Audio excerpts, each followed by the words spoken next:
Our story begins with a seasoned mercenary who introduces himself as Mormont Carl. He steps forward and, in a commanding voice, asks if anyone has any idea where they are. This question hangs in the air, met with puzzled silence, until a man named Lyle decides to speak up. Lyle introduces himself and provides some background information, stating that he ran a woodshop in the Adora region. He looks around at the others and admits that, just like Carl, he has no idea why they have all been brought to this place. The next person to introduce himself is a man named Grit. Grit tells everyone that he works at an antique store in the Halsea region. His voice carries a hint of confusion as he explains that he is equally clueless about the reason for their presence in this mysterious location. Following Grit, a girl steps forward and introduces herself as Jenna. Jenna explains that she lives in a remote forest, far from any bustling towns or cities. She too expresses her lack of understanding about why they have been gathered here. Lastly, our protagonist steps forward to introduce himself. He is a humble farmer named Han Islet. With Han's introduction, it becomes clear that there are a total of 11 people present in this unknown place.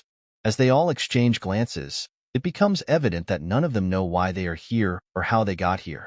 Some of the group members begin to wonder aloud if this situation could be a dream or an illusion. The speculation continues until someone nervously suggests that they might have been dragged here by some powerful magician or sorcerer.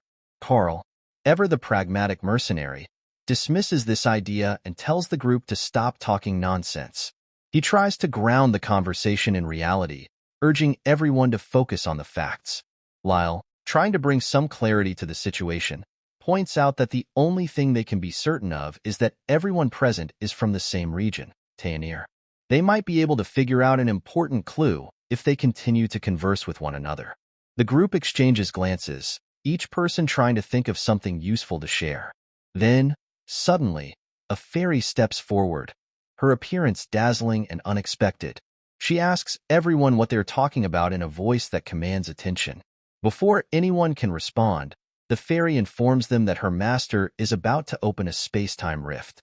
She tells them that they should all get ready to fight, causing a ripple of shock and confusion among the group. People are taken aback, their eyes widening in surprise as they take in the sight of the fairy. She introduces herself as Isel, and she explains that she is the fairy who manages this place. Isel goes on to tell everyone present that they should stay in line if they don't want to get hurt.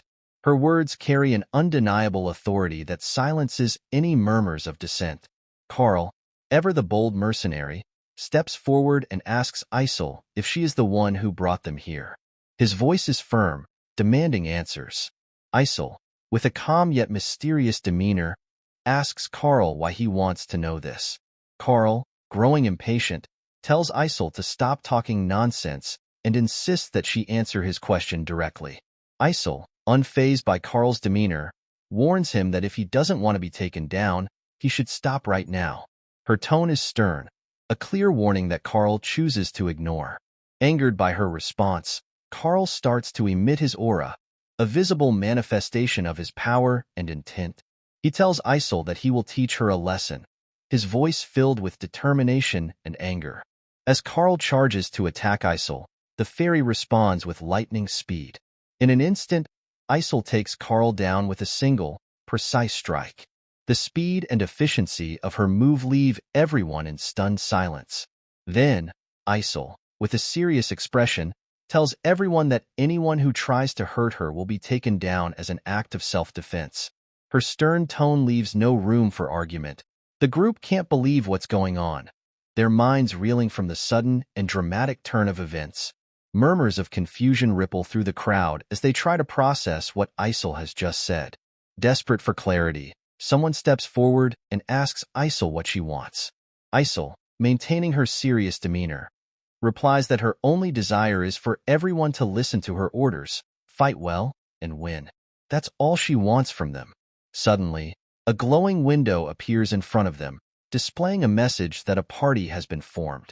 The names Lyle, Lanto, Marlin, Kelcud, and Jackson appear, indicating that they have joined Party 1. This unexpected development causes a mix of surprise and curiosity among the group. Seeing this, Isel thinks to herself that her master has finally started operating. Isol then turns her attention to the newly formed Party 1 and tells them to get ready, as the space-time rift is opening now. The anticipation builds as a door to the space rift slowly materializes in front of them. The members of Party 1 exchange nervous glances, their surprise evident as they gaze at the mysterious doorway. Isol instructs them to enter the door in front of them if they don't want to be taken down, her tone leaving no room for hesitation. At that crucial moment, Han steps forward with a determined look on his face. He addresses Isol directly, stating that he is sure she also wants to climb the tower. His bold statement catches everyone's attention. Han then asks Isol to have her master summon a weapon for them, pointing out that everyone here is a one-star without even a basic weapon. His request is practical and urgent, highlighting the dire need for proper equipment. Hearing this, Jenna's curiosity is piqued. She wonders what Han is talking about. Han tells Isol that they have lost their precious two-star hero and asks if Isol can at least grant this request. He emphasizes the importance of having proper equipment for their survival and effectiveness in battle. Isol pauses, thinking about the situation, and realizes that Han's request is valid. She communicates silently with her master, and shortly after, summons the necessary equipment for the participants. The group watches in amazement, Lyle, curious and somewhat anxious, then asks Han if he knows anything about this place. Han replies that he doesn't know much either because he hasn't been here long. He shares the little information he has gathered, saying the only thing he knows for sure is that they can be taken down if they are too slow. His words carry a sense of urgency and caution. Hearing this, Jenna starts to think that Han might know more about this place than he is letting on. She wonders if he has some insight or experience that could help them understand their situation better. Han then advises everyone to go and grab a weapon from the assortment that Isol has summoned. He warns them that something is going to start soon, and they need to be prepared. People, confused but driven by a need for self-preservation, ask Han what he means by that. Han, already moving towards the room with the weapons, tells everyone that he is talking about the battle. The gravity of his statement sinks in, and a wave of realization washes over the group. As Han reaches the room, everyone else quickly follows, rushing to pick a weapon, and they each choose the weapon that suits them best. Party 1 members, now armed, look more confident and ready to face whatever challenges lie ahead. Isol then addresses Party 1 directly, instructing them to enter the rift. Her voice is firm and commanding, leaving no room for hesitation. Lyle, still adjusting to the rapid succession of events, is surprised to see the portal that has appeared before them. Its swirling, mystical energy is both fascinating and intimidating. Isol, noticing the delay and growing increasingly frustrated, tells Party 1 to stop wasting time and just enter the rift. Her impatience is evident, and she emphasizes the urgency of their mission. On the other hand, we see that Han has picked up a shield. As Jenna observes Han, she wonders why he is examining a shield in the midst of all this chaos. She thinks to herself that she should have taken that shield for herself, especially since she brought a bow and arrow, which might not be as effective in close combat. The shield seems to offer a sense of security and defense that she now wishes she had. Jenna, feeling a mix of curiosity and frustration, approaches Han and asks him if he knows what's going to happen next. She also wants to know why they need weapons, where they are, and what's the deal with the ferry. Han, somewhat exasperated by the barrage of questions, tells Jenna that she sure does have a lot of questions. He explains that their immediate task is to go to the battlefield and take down all the enemies. He tells her that as for the rest, she will have to figure it out herself. His answer, though not entirely satisfying, hints at the urgency and danger of their situation. Suddenly, a notification appears, stating that Party 1 has been taken down by the enemies. This news shocks both Han and Jenna. Jenna, now even more anxious, asks Han what is going on.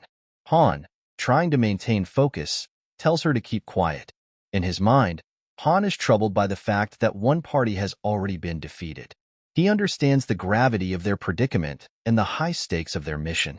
Meanwhile, Isol, who has been monitoring the situation, becomes increasingly frustrated upon hearing that Party 1 has been taken down. Her disappointment is palpable, and she knows that they cannot afford more failures. Then, another notification appears, stating that Han, Gale, Grit, Dazzle, and Jenna have now joined Party 1. Then, Isol, with a commanding tone, instructs everyone remaining to prepare themselves for what lies ahead. Hearing this, Han, with a sense of determination, declares that their turn is next. Amidst the anticipation, an old man steps forward as he voices his inability to keep up due to his physical limitations. Despite his plea, Isol remains unmoved, emphasizing the urgency of the mission above individual concerns. With Jenna's help, the party readies themselves to enter the space rift, with Han leading the way.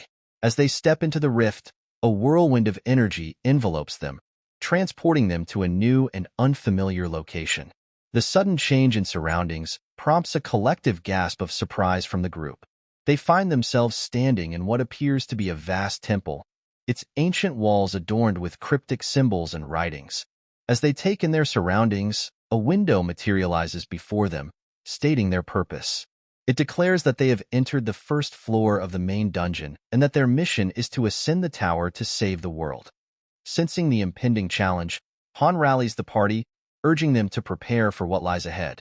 In a sudden flash of light, they find themselves transported to Dungeon Level 1, disoriented but determined. Surveying their new surroundings, the party is met with a daunting sight. A horde of Level 3 goblins advancing towards them. Han wastes no time in addressing the imminent threat, reminding the party that they stand on the battlefield. He emphasizes the importance of fighting back, warning them that failure to do so will result in being overrun by the goblins. But as Han turns, he sees that 3 of his party members start to run away, their panicked footsteps echoing through the chamber. Jenna, noticing their retreat, attempts to halt her fleeing comrades, but her efforts are in vain. The trio collides with an unseen barrier, their startled expressions mirrored by the realization that escape is impossible. Jenna, her resolve unbroken, turns to Han with a question. Can they leave this place if they defeat all those goblins? With a determined glint in her eye, she prepares to face the advancing horde. Han, recognizing Jenna's determination, inquires about her proficiency with a bow. Jenna, her voice tinged with memories of her upbringing, reveals that her father was a skilled hunter, imparting to her some knowledge of archery. Pleased with her response, Han outlines a battle strategy. He will engage the goblins up close while Jenna provides ranged support from behind. Jenna readily agrees to Han's plan, her trust in their teamwork unwavering. Before they charge into battle, Jenna seeks reassurance about the fate of their other party members. Han, his focus firmly fixed on the impending fight, dismisses her concerns, urging her to concentrate on the present challenge. With a shared nod of understanding, they prepare to face the approaching onslaught. As the goblins surge forward, Han's sword slashes through the air with practiced precision, while Jenna's arrows find their mark with deadly accuracy. Amidst the chaos of battle, Han's thoughts drift to a startling realization. He admits to himself that he has never wielded a sword or a shield before. In a moment of vulnerability, he discloses his true name, Islet, not Han, and his real identity, Seojin. And Han was ended up teleported into the game he was playing. Pick Me Up is a mobile game developed by the renowned game studio Mobius Unit, known for its innovative gameplay and immersive experiences. In this captivating game, players embark on a thrilling journey to raid the formidable 100-level tower, a daunting challenge that requires not only strategic prowess but also careful management of resources and hero development. The core objective of Pick Me Up revolves around supporting heroes by producing essential materials and constructing a formidable base camp. These heroes, with their diverse abilities and strengths, are the key to conquering the tower.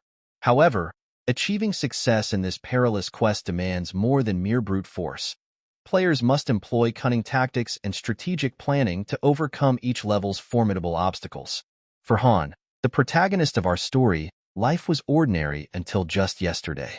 However, as he gazes into the screen of his smartphone, a sense of excitement courses through him as he anticipates the imminent opening of the Advent dungeon. Finally, after what seems like an eternity, Pick Me Up unveils a thrilling new event, adding an extra layer of depth and excitement to the gameplay experience. In Pick Me Up, hero ranks vary from humble 1-star adventurers to legendary 7-star champions, each with their unique abilities and attributes. Despite his dedication and countless attempts, Han finds himself plagued by misfortune, unable to summon a hero above 5 stars, despite the thousands of free pulls he has made.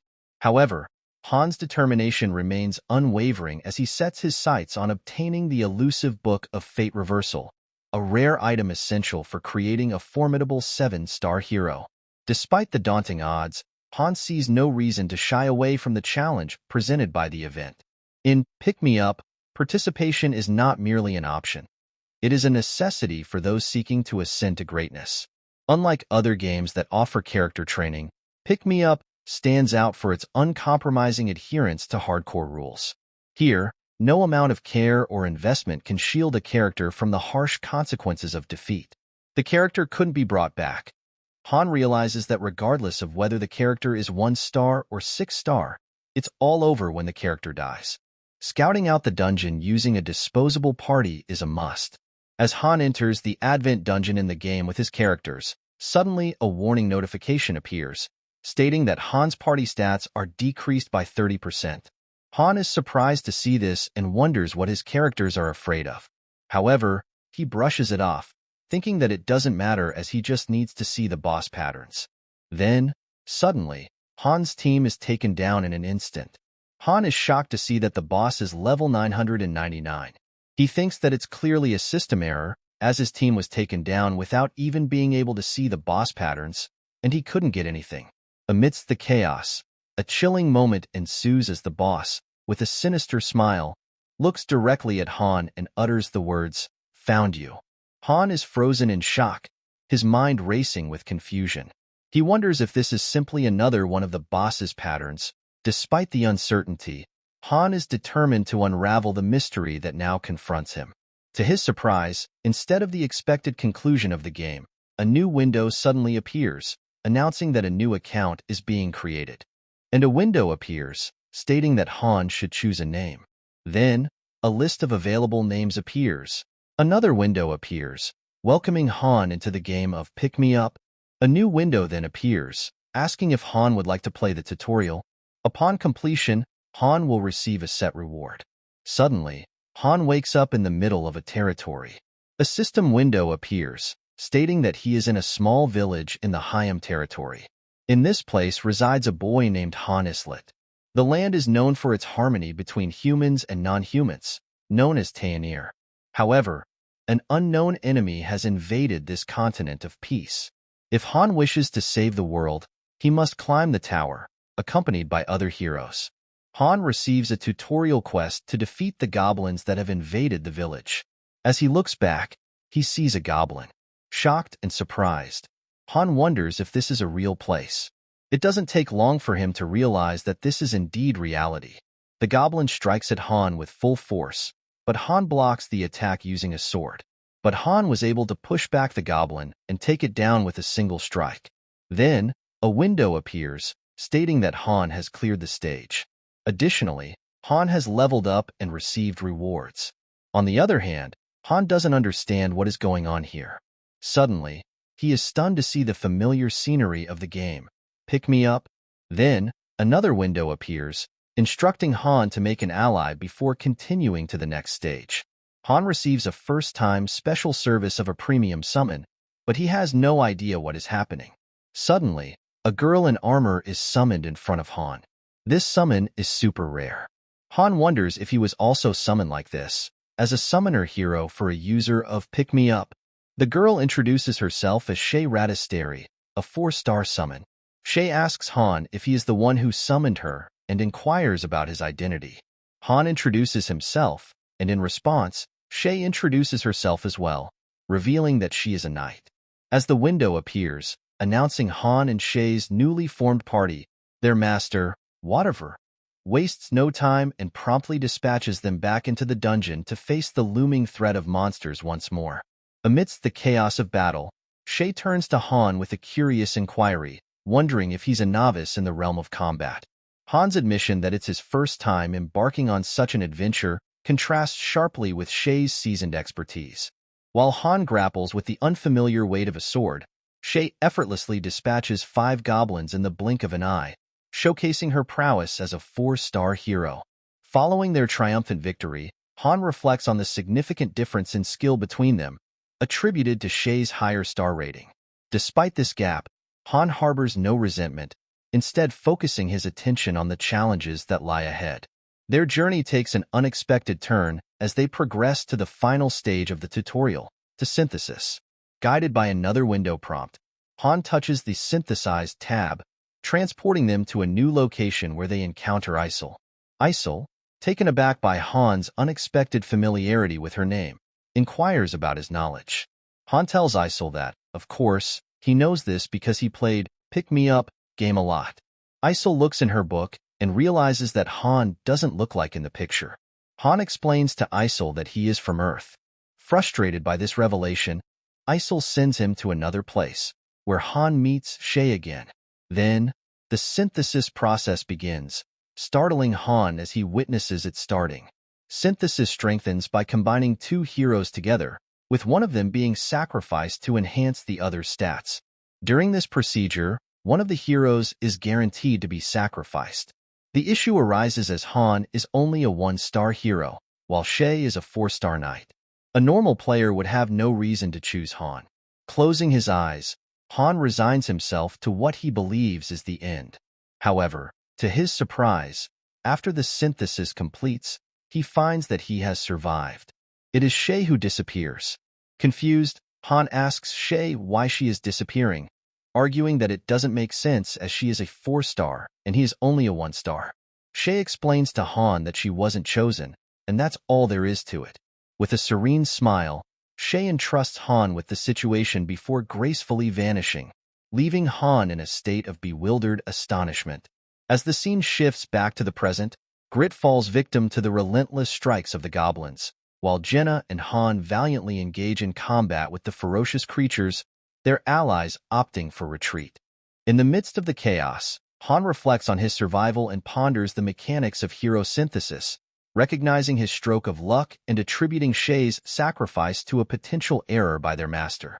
Despite the turmoil, Han queries Jenna about the status of the remaining goblins, to which she reports her successful dispatch of one. Suddenly, an unexpected blow strikes Han from behind as a goblin lunges at him, testing his resolve. With determination etched on his face, Han swiftly retaliates, dispatching the assailant with precision. Frustration gnaws at him as he contemplates his mysterious summoning into the game, linking it to the ominous laughter of the level 999 monster. Concerned for Han's well-being, Jenna approaches him, inquiring about his injured arm. With steadfast assurance, Han reassures her that his injuries will heal upon their return. As the player has minimal control over the game's combat, most battles are automated, driven by the heroes themselves. Despite this, the game boasts an impressive global player base of 100 million users. One reason for its popularity is the player's ability to observe the game world from a godlike perspective.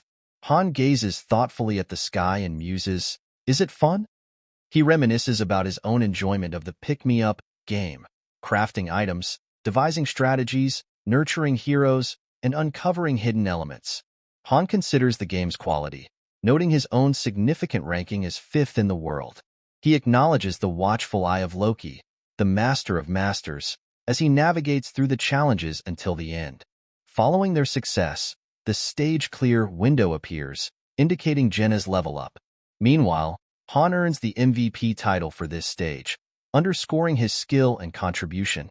Remarkably, only Jenna and Han emerge victorious from this stage. Then, the scene transitions to the training center, where Han diligently engages in his training regimen.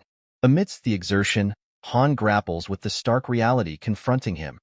He exists within the confines of the pick-me-up game, reborn and summoned as a lowly 1-star hero. Contemplating his predicament, Han discerns two perilous paths to demise for heroes: falling in combat or succumbing to combination. As Han reflects on his status as a 1-star hero, he realizes the inherent shortcomings of his classification. In pick-me-up, 1-star heroes are deemed virtually inconsequential, burdened by abysmal statistics and negligible growth prospects. Han's thoughts are consumed by the looming threat of being rendered obsolete through combination, a fate he must strive to avoid at all costs. Despite these daunting challenges, Han finds solace in his gradual progress. Having ascended to level 5, Han's attributes, including intelligence and strength, have also seen marked improvement. Yet, Han remains acutely aware of the arduous journey ahead.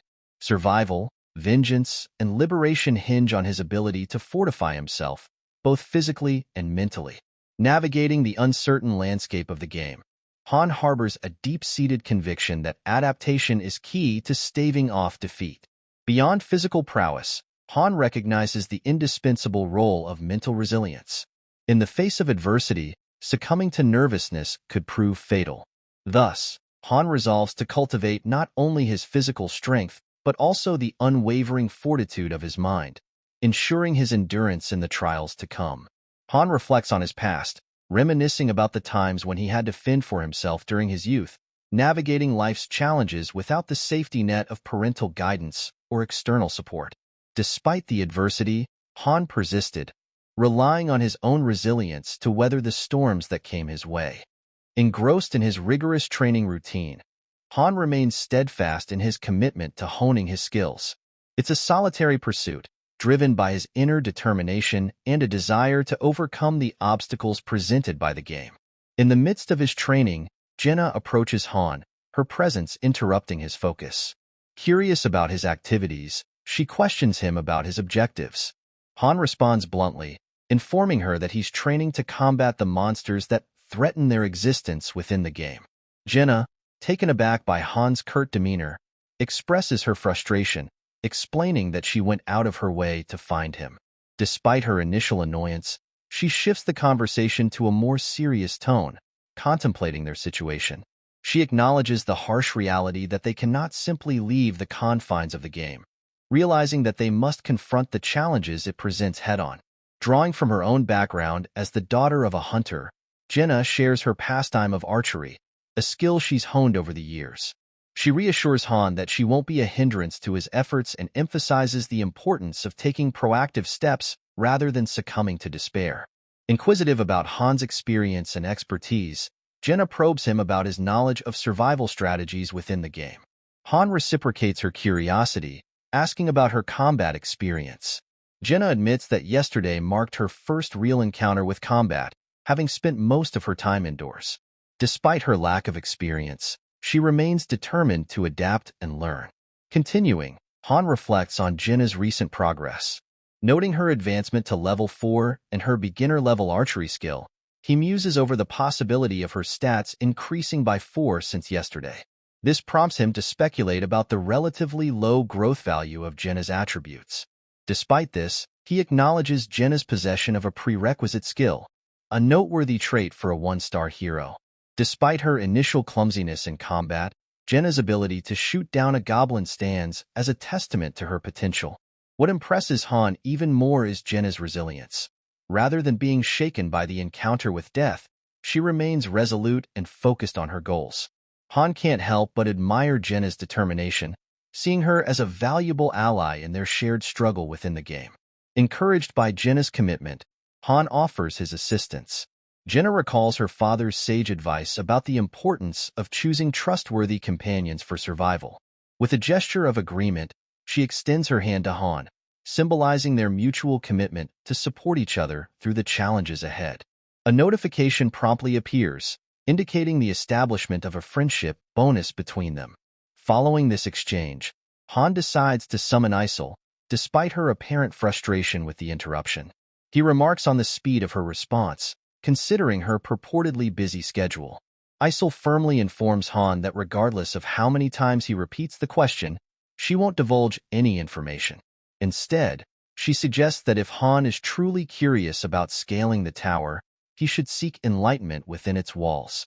Han then points out to Isol that he's the sole observer of a status screen hovering above her head. Taken aback, Isol confesses her confusion, admitting she has no clue about what Han is referring to. Undeterred, Han insists that the screen displays 257 in clear view. This revelation prompts Han to surmise that he alone possesses the ability to perceive game messages, including those from the elusive master. Inquisitive, Han presses Isol about her contingency plans in the event of the master's departure from the game. Isol's response is a resigned admission that she can only hope for the master's continued presence. Reflecting on past events, Han recalls the incident involving the attempted combination of himself and Shay by the master, whatever. This wasn't a mere mishap. Rather, it underscored the rarity of a 4-star hero like Shay being merged with a 1-star hero like himself. Han bemoans the missed opportunity, lamenting how their 1 in 100 chance of success was squandered due to a simple input error. Han reflects on the intricacies of Pick Me Up, realizing that it's intricately linked to the phone, making it immune to simple resets by the master. Since they began playing, an entire week has elapsed, prompting Han's curiosity about the passage of time in this digital realm compared to Earth. However, Isol remains tight-lipped, refusing to provide any answers to Han's inquiries, frustrating him. Despite her silence, Han deduces that time might indeed flow differently here, drawing on Isol's reluctance as a clue. He expresses his gratitude to Isol for inadvertently shedding light on this mystery, further exacerbating her frustration.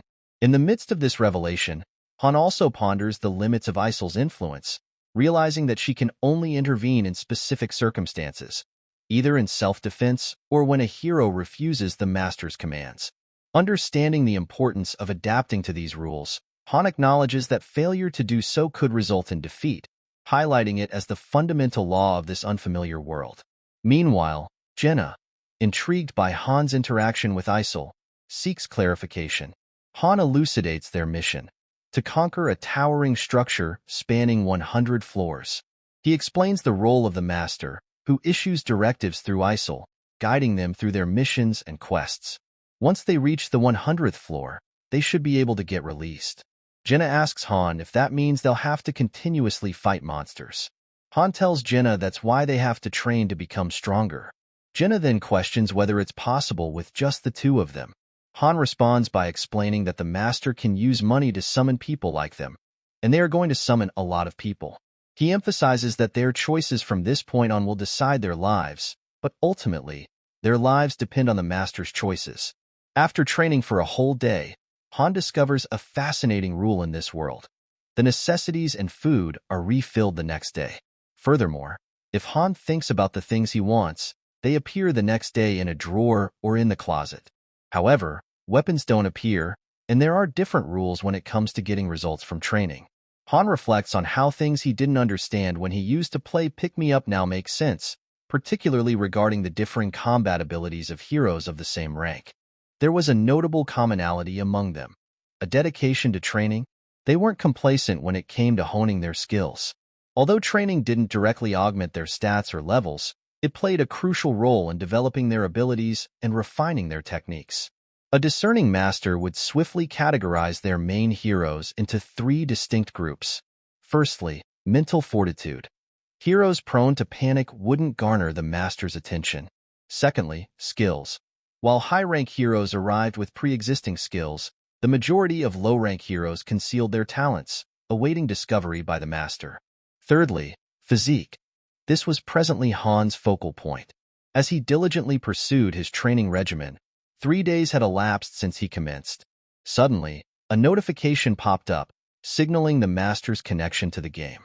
Han realized he had acquired 2 new skills through his rigorous training. Promptly, he alerted Jenna to prepare, as the master's presence indicated a new hero summoning session. Given the fixed party size of 5, the master would pull 3 times. Then, a window appeared, illuminating the screen with the announcement that Master Whatever had acquired 3 new heroes: Aaron, Toby, and Yelson. Confusion and surprise clouded the expressions of these freshly summoned individuals. Jenna stepped forward, offering reassurance to the bewildered trio, assuring them that she and Han would guide them through this unfamiliar terrain safely. Amidst the uncertainty, Yelson interjected, alerting everyone to the opening of the Space Rift Gate. Despite their induction into Party 1, Aaron, Toby, and Yelson remained perplexed by their sudden arrival. Han swiftly directed Jenna to retrieve her weapon, emphasizing the urgency of their impending battle preparations. In the wake of this preparation, a window materialized on the screen, outlining the protocol for equipping heroes. It indicated that those without designated equipment would enter battle armed with old swords, while any weapons deposited in the armory would be allocated accordingly. Han deduced the necessity for this policy shift, recalling how their previous defeat had stemmed from their reliance on weaponry. Amidst the ensuing chaos, Eren and Toby clamored for Yeltsin to facilitate their return, prompting Jenna to intervene in an effort to diffuse the tension. Iselson directed his inquiry toward Jenna and Han, questioning their allegiance to the fairy and their potential involvement in the summoning of himself and the others. Jenna explains to Yeltsin that she couldn't have orchestrated their summoning, as she herself was also unexpectedly pulled into this situation. Han echoes Jenna's sentiment, cautioning Yeltsin against creating unnecessary commotion, assuring him that the truth would soon come to light. However, despite their attempts at reasoning, Eren, Toby, and Yeltsin persist in their futile argument with Isel. Concerned, Jenna queries Han about potential repercussions from Isel's frustration. In a surprising turn of events, Isel decides to swiftly resolve the dispute by flinging the trio into the space rift, bidding them an ambiguous farewell. As they materialize on the second floor of the tower, tasked with confronting a new wave of adversaries, Iselson and his companions find themselves in a state of shock. Meanwhile, Han and Jenna brace themselves for the impending battle, albeit with the added challenge of facing level 4 wolves alongside the goblins. Jenna's apprehension is palpable, evidenced by the 30% reduction in her stats. Sensing her unease, Han inquires about her well-being, inadvertently startling her in the process, prompting Jenna to express her frustration. Han reassures Jenna, assigning tasks for their impending confrontation. He'll confront the wolves while Jenna tackles the two goblins. A notification then pops up, signaling Jenna's newfound composure. Witnessing this change in Jenna's demeanor, Han experiences a sense of relief. It seems apparent to Han that the newcomers won't offer much assistance, as he had anticipated. As the monsters advance towards them, Han springs into action, confronting the wolf head-on. With a swift and decisive strike, Han successfully vanquishes the menacing creature. Then the second wolf comes from behind and strikes at Han, but he skillfully blocks the wolf's attack using his shield. As Han attempts to counterattack, the wolf retreats upon seeing his bold move. Without hesitation, Han charges forward and swiftly takes down the wolf. Afterward, he scans the area for the goblins and discovers that Jenna has already dispatched them. With the stage cleared, Han and Jenna both receive level advancements, with Han earning the prestigious MVP title. Additionally, they are rewarded for their efforts before being teleported back. Suddenly, a sense of pressure envelopes them. Han reassures Jenna that it's a normal sensation, similar to what they experienced when ascending to the second floor. They realize they're being transported to the third floor. Han reflects that if they had an impulsive master, they might have been thrust directly into the third floor, which could have been perilous at their current level. However, to their relief, the master logs out, alleviating the tension. Upon Isel mentioning her fatigue, Han questions why she feels tired when they are the ones engaged in battle on the battlefield. Han ponders whether each floor represents one day, and if time in the pick-me-up game moves 3 times slower than in the waiting room, then the master should log in again in 3 days. Observing his stats, he notices that his intelligence has decreased by 1 point, but his strength has increased by 2. Despite this, his overall stat growth remains at 4 points, suggesting that his leveling efficiency has improved, possibly indicating that his physical condition is getting better. Han concludes that the master isn't progressing hastily either. Had he remained at his initial state on the first floor, it would have posed a danger to everyone. Yeltsin and Toby express frustration, questioning Jenna about their whereabouts and the nature of the monsters they encountered. Han reflects that 1-stars are essentially ordinary individuals who have led lives far removed from battlefields. Now, he understands why 1-stars are derogatorily labeled as trash. Reflecting on the 2-star Mormont's declaration of being a mercenary, Han wonders if professions geared towards combat garner higher star levels. After all, high-ranking mercenaries remain composed even in the face of danger. He muses on the consequences of throwing freshly summoned 1-star mercenaries into battle, and they will go into a fear or panic status 100% of the time. But that's not the case with 3 stars and up. They will jump straight into battle. Were they summoned with prior knowledge, or do they know their objective and why they need to fight? Han thinks that Shay knew. Considering her attitude, Han is sure of it. Jenna tells Han that he can't help her out a little.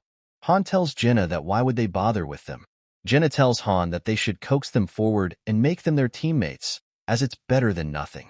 Han tells Jenna that they will disappear soon, and it's not that they will be taken down in battle. Rather, if they stay like that, they will disappear. Han tells Jenna that Jenna and Han will be fighting together again in the next battle, and they should forget about these guys. Then Eren steps forward and tells Han there is something Eren wants to ask Han. Han tells Eren to keep it to himself. Angered, Eren grabs Han by his shirt, but then Han punches Eren, and Eren falls to the ground. Now, Han feels conflicted about the situation. Han, feeling the weight of responsibility, turns to Eren, explaining how he and the others had positioned themselves at the rear while he and Jenna bravely confronted the monsters head-on. Reflecting on the previous day's events, Han reassures Jenna that he acted in accordance with her wishes. The following morning heralded the continuation of their rigorous training regimen. Following the completion of basic exercises, Han and Jenna delved into the intricacies of weapons training.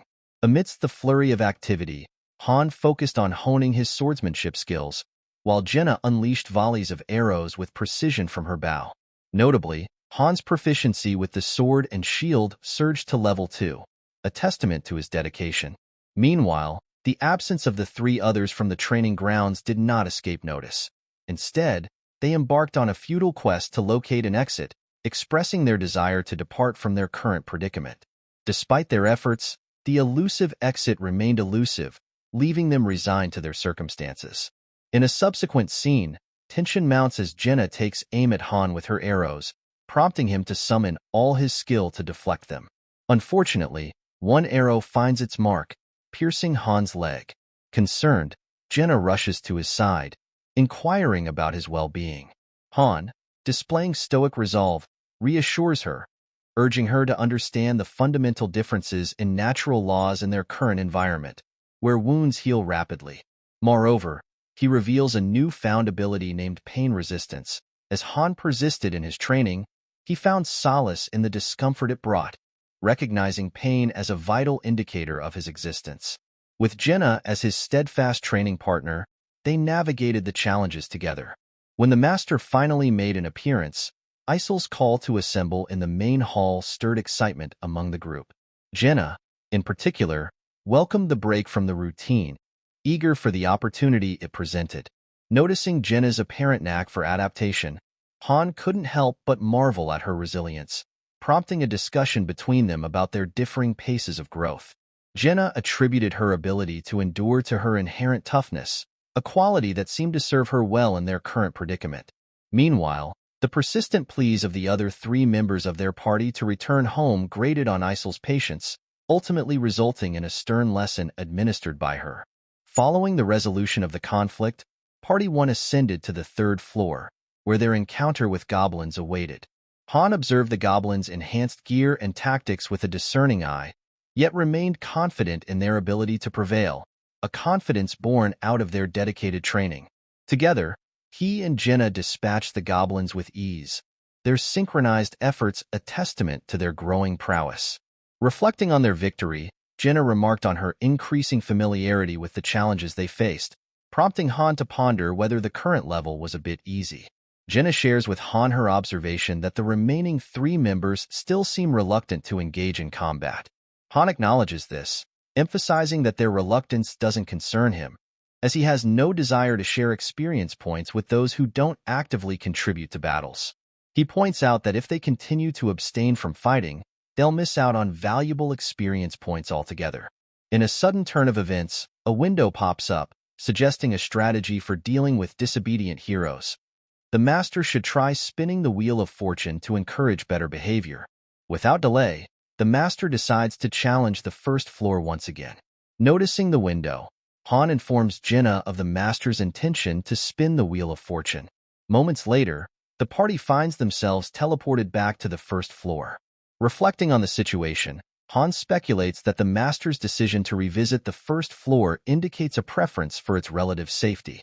Upon encountering familiar goblins, Han remarks on their unchanged appearance from their previous encounter on the same floor. Jenna skillfully dispatches the goblins, earning recognition as the MVP for this round. However, the master's decision to challenge the first floor once more catches their attention. Han interprets this as a sign that the master won't allow them to rest so easily if they continue to clear the floor with such apparent ease. Following Jenna's decisive handling of the first stage goblins, Han took charge against the formidable third-floor monsters. Their relentless battles left both Jenna and Han drained and fatigued. Sensing Jenna's uncertainty about the master's future actions, Han could only respond with a shrug, unsure of what to expect. Concerned about the ongoing burden of accommodating the three reluctant members, Jenna voiced her frustration to Han. Despite his attempts to reassure her, Jenna remained skeptical, questioning the likelihood of the trio changing their ways. Han speculated aloud about the master's financial situation, suggesting that they might not be as financially secure as assumed if they could afford to retain unproductive players. As the synthesis stage approached, the gate opened, presenting a perplexed Eren and his companions with a new opportunity. Han silently criticized their inability to recognize and capitalize on such chances when presented. The scene transitioned to reveal the complex layout of the facility, encompassing various essential areas. These included the training ground, dormitory, battle facility housing the armory, the synthesis chamber, plaza hosting the space rift gates, and the alchemy facility, which doubled as the summoning room.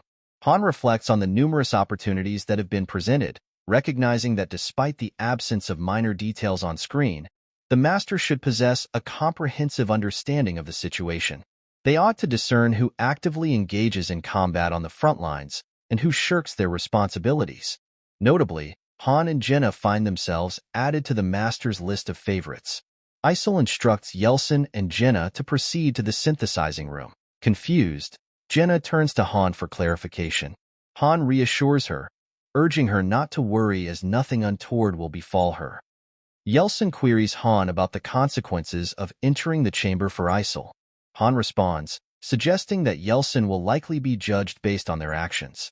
Frustrated, Yeltsin insists they've done nothing wrong, having been involuntarily brought to this place.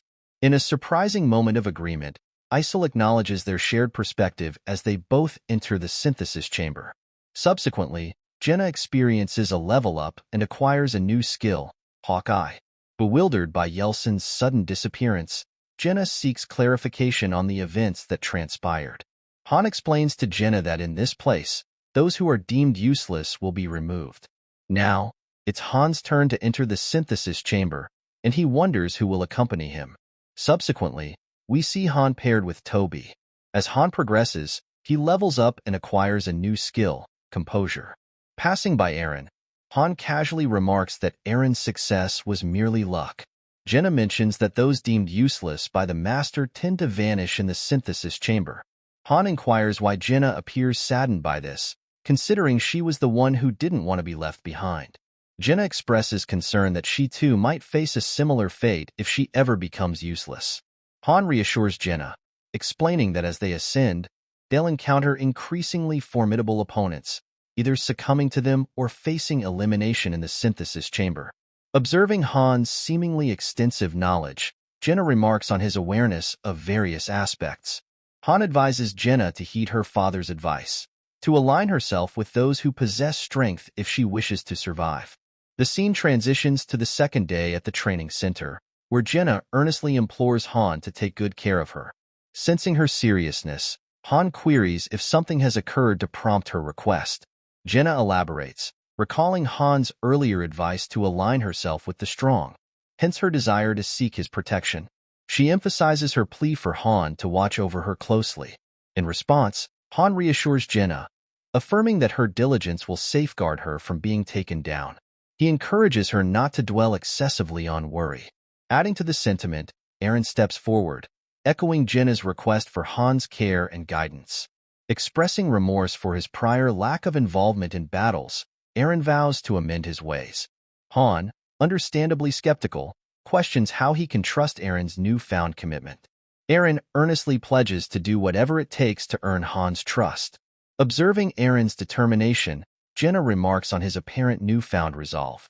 Han, inquisitive as ever, probes Eren's past experience with monster battles, to which Eren admits none. Han shares his own journey, disclosing that he, too, had no prior experience before arriving at this place. As a gesture of trust, he tosses a weapon to Eren. Eren admires Han's skill in combating monsters, prompting Han to attribute his success to a difference in determination, the resolve to win and survive. Observing the spear in Eren's possession, he notes its simplicity for beginners. Encouraged, Han suggests Eren try using it, querying his knowledge of close, mid, and spear-ranged combat basics. He emphasizes the importance of efficiency, particularly with their small party size, and urges Eren to ready himself for the impending fight. In response to Eren's surprise at the lack of formal instruction, Han wastes no time in demonstrating, charging at Eren with full force. Despite initial astonishment, Eren manages to block Han's strike.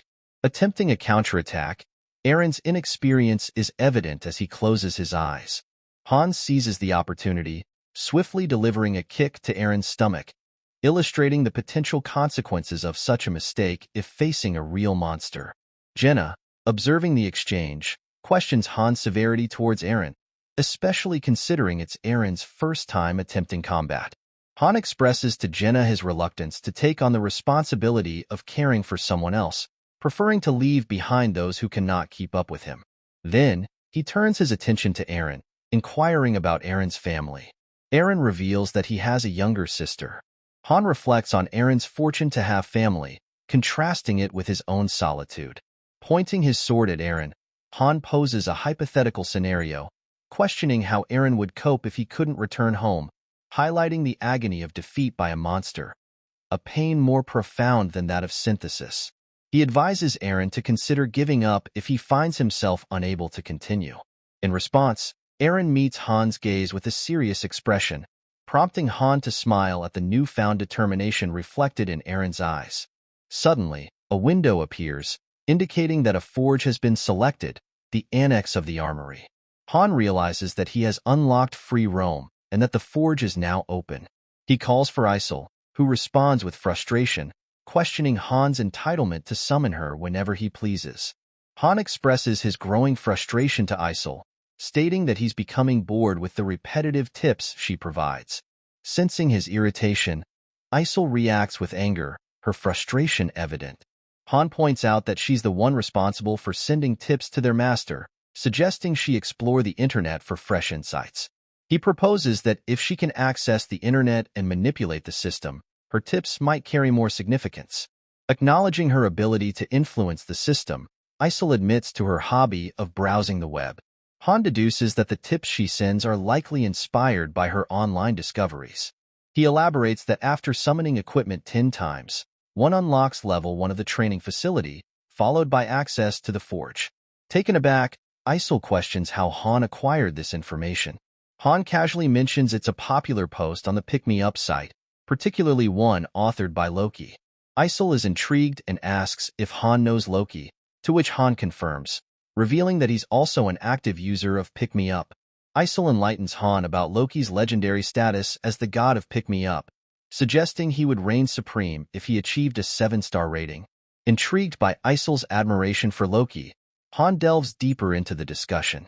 He learns that Loki is revered for accomplishing the seemingly impossible, earning admiration for his remarkable achievements. Isol expresses her surprise that Han, despite being a pick-me-up user, was unaware of Loki's profound influence. Han apologizes for the oversight but stuns Isol by revealing his true identity. He is Loki. Isol's reaction is one of surprise upon hearing this revelation. Han proceeds to provide Isol with his account number, which is 46631913.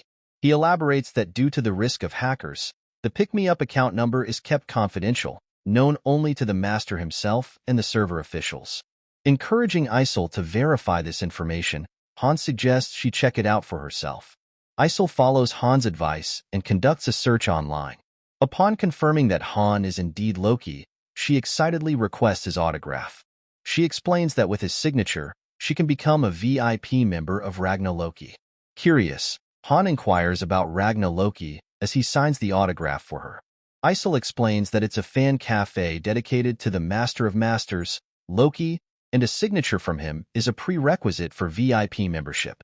She expresses her astonishment at realizing she had been conversing with Loki all along.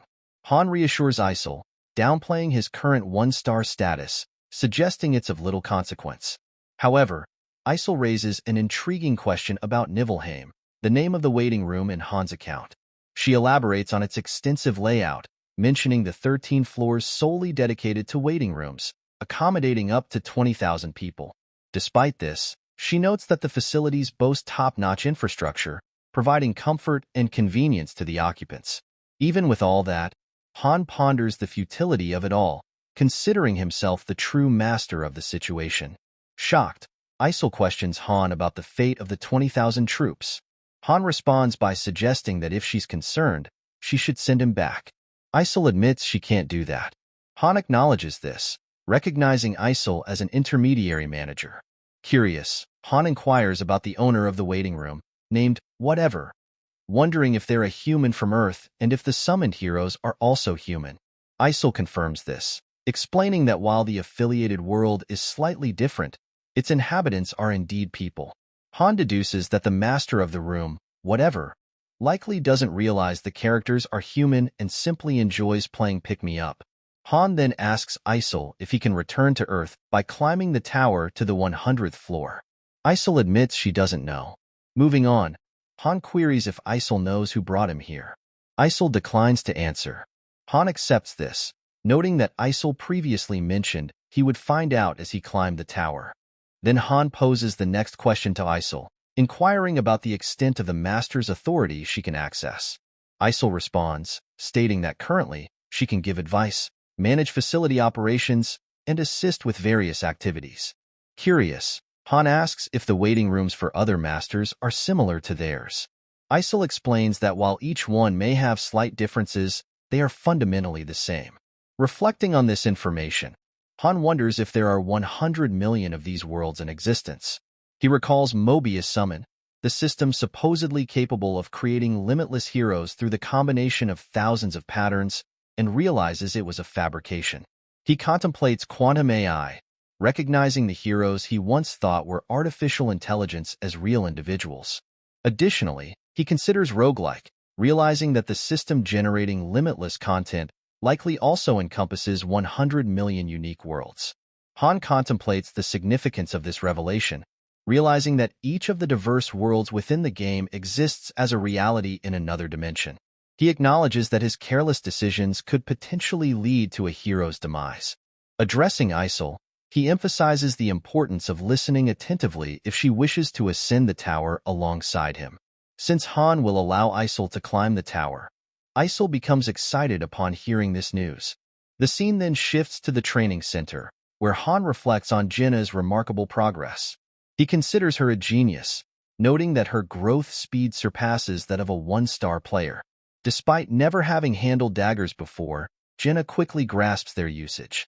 In contrast, Aaron's progress is sluggish, leading Han to worry that Aaron will eventually be defeated. After training, Jenna approaches Han and reveals that she faced Aaron while holding back, yet Aaron still couldn't defeat her. Han admonishes Jenna for her arrogance and instructs her to follow his lead. Jenna then asks Han if he will teach his number 1 subordinate today. Before Han can respond, Isol interjects, proclaiming herself as Han's number 1 subordinate. This sparks an argument between Isol and Jenna. Han attempts to intervene, reminding Isol of her responsibilities, but she disregards his words and continues arguing with Jenna. Observing the conflict, Han wonders if he should have refrained from revealing his identity as Loki to Isol. Despite this, he instructs Isol to open the warehouse. As they enter the warehouse, the scene transitions. Han retrieved iron, or leather, and wooden planks from the warehouse. He then informs Isol that this time she will be tasked with opening the forge. Jenna queries Han about his plans, to which he explains that she can't rely on her current iron weapon indefinitely, so he intends to craft a new one. Reflecting on his conversation with Isol, Han realizes that he embodies a unique existence, being part master and part hero. He concludes that this duality allows him to undertake processes like territorial invasion, typically reserved for masters. Isol inquires about Han's choice between Levitine and Bryanak. Han responds by stating that in a place like this, At this point, a window pops up, indicating insufficient facilities and penalties for various deficiencies, such as the absence of an artisan or blueprints. Despite these challenges, a synthesis window opens, and Han opts for manual production. Another window prompts him to select a puzzle difficulty, with greater difficulty promising greater rewards. Han chooses the ultra difficulty setting. Isol, surprised, informs Han that completing the puzzle on ultra difficulty will be impossible, especially with the triple penalty. Han dismisses her concerns, asserting that she should just watch, as this minigame is a favorite among masters despite its rarity. He explains that while most masters don't engage in it, the rewards are worthwhile. With a 3-minute time limit, Han tackles the puzzle confidently. Isol, struggling to comprehend the puzzle, expresses her confusion. However, Han remains unperturbed, reassuring her that it's not a problem. Isol is delighted by his confidence, anticipating witnessing the legendary Thousand Hands technique in action. With incredible speed, Han swiftly solves the puzzle and successfully forges a C-rank longsword.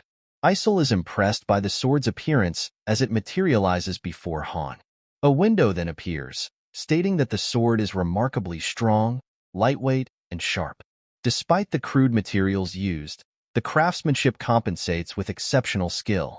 Han diligently worked on solving the puzzle and managed to create 3 C-rank weapons: a sharp long spear, a solid steel shield, and a balanced short bow. Despite their C-rank status, Han noted that the limitations were due to the materials available. Isol then inquired whether Han would make more weapons, to which Han replied that producing any more would attract too much attention. Han didn't want the master to develop any unnecessary misunderstandings. The scene then shifts outside, where Jenna is testing the bow that Han had crafted for her. As she tries it out, Jenna is impressed by the weapon's quality. The trio has now advanced to the 4th floor. Jenna remarks to Han that the bow's elasticity is exceptional, predicting that others who come later might attempt to steal it. Han reassures Jenna that using the personal weapon option will prevent such thefts. He also comments that the master is being overly demanding by having them face these monsters with just 3 people. Han ordered Jenna to take care of the harpy while Eren was tasked with protecting her. Han himself would handle the other monsters. As the monsters charged at the trio, Eren began swinging his swords wildly in fear. Suddenly, a window popped up, indicating that Eren was frightened and that all his stats had decreased by 30%. Han thought Eren needed to calm down. At that moment, Jenna stepped forward and slapped Eren, telling him to get his act together. She warned that if he failed again, he would be taken down and asked if he was fine with that. As Han charged forward at the monsters, he told Eren to stop freaking out. Eren responded that he would try his best. The trio faced the monsters together and successfully cleared the 4th level. Han became the MVP, and they received their rewards. Later, an exhausted Eren asked Han what would happen to him since he hadn't performed well.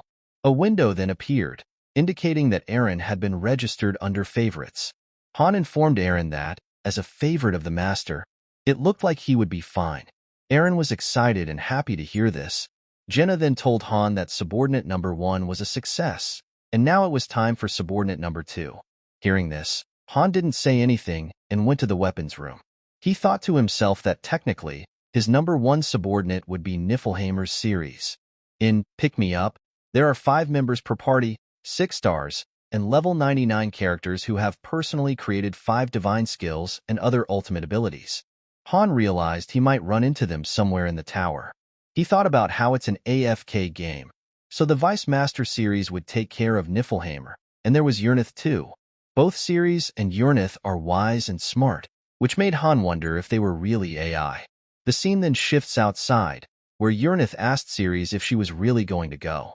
Ceres replied that Urnith should know that every minute counts. Urnith told Ceres that she wouldn't be seeing her off and would leave the investigation to Ceres. Ceres informed Urnith that she would leave the rest to her, including the master's whereabouts, and then left. The scene shifts back to Han, where a window appeared stating that the lodging had leveled up to level 2 and the limits on heroes had increased. Another window appeared, stating that the restaurant in the lodging had finished construction and would provide good quality food for the heroes. Additionally, the training center had leveled up to level 2, increasing the heroes' training efficiency. The weapon storage's three-piece accessory buildings, the smithy, woodworking shop, and metal processing shop, would be combined into an equipment workshop. The square had also evolved to level 2. Jenna was surprised to see all these changes and didn't understand what had happened.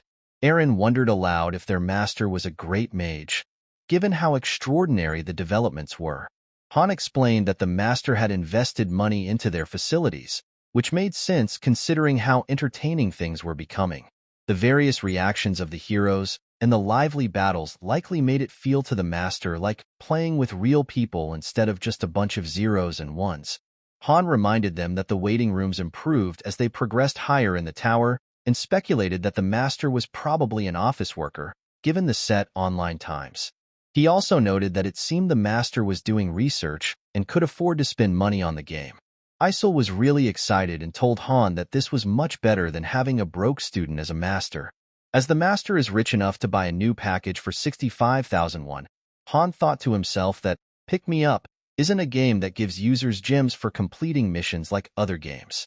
There are barely any events that reward players with a bunch of gems either. Han informed Isol that there are only a few ways to get gems for free, so having a user who spends money is advantageous. A notification then appeared, stating that the master was beginning 10 summonings. The master was excited to see what heroes would appear. Jenna and Aaron were surprised to see that there were more summons. Han told Aaron that now that they were finished decorating the house, it was time to invite guests for a housewarming. He explained that there are two ways to summon: regular summoning, which uses gold, and advanced summoning, which uses gems. The latter is, of course, better, tempting users to spend money. 10 people were summoned, and they appeared confused, not understanding where they were. Han pointed his sword toward one of the summons to quiet them down, indicating that he wasn't going to explain things to everyone right now. Survive on their own, and Han will explain everything to those who make it through. At that moment, Isol asked if anyone among them was a carpenter, instructing those who were to go to the other side. Next, she called for blacksmiths and cooks. The summoned people, confused and seeking explanations, tried to ask Isol what was happening. However, she firmly told everyone to stop talking and listen to her. Surprised, Jenna asked Han what Isol was doing. Han explained that Isol was assigning roles since there were new facilities and that the lounge system would now change. A window then appeared, indicating the formation of a party of heroes. 2 parties were named: Jid, Hansa, John, and Teddy. Han thought to himself that if the summons didn't have any stars, they would have to work or train. Useless individuals would be a waste to keep, so the master would start separating the useful ones and thinning out the fresh 1-stars by sending them into the dungeon. The scene shifted as a portal opened, and Isol instructed the members of Party 2 to enter the space rift. Han reflected that if the summons couldn't adapt to the situation, they would die from natural selection, which was probably just stage 1. Then Han saw a window stating that John had died. Jenna asked Han if they should have explained things better. Han replied that there was no need to explain to people who couldn't survive the lowest stage. 2 people had been taken down, but 2 had survived. Another party was then formed, consisting of Daika, Descartes, Sigler, and Chloe. All 4 were shocked to see that they were given swords and had to fight monsters. Aaron stepped forward, offering to fight with them, but Isol informed him that this wasn't his fight and he should step back. Jenna asked Han if Aaron had always been like this. Han then told Isol to let Aaron join the party, explaining that Aaron also lacked real combat skills, so it wasn't a bad idea. A window appeared, stating that Aaron would join the party. As Aaron was leaving, Han told him that it was good he was helping the summons, but advised him not to set a precedent like Han.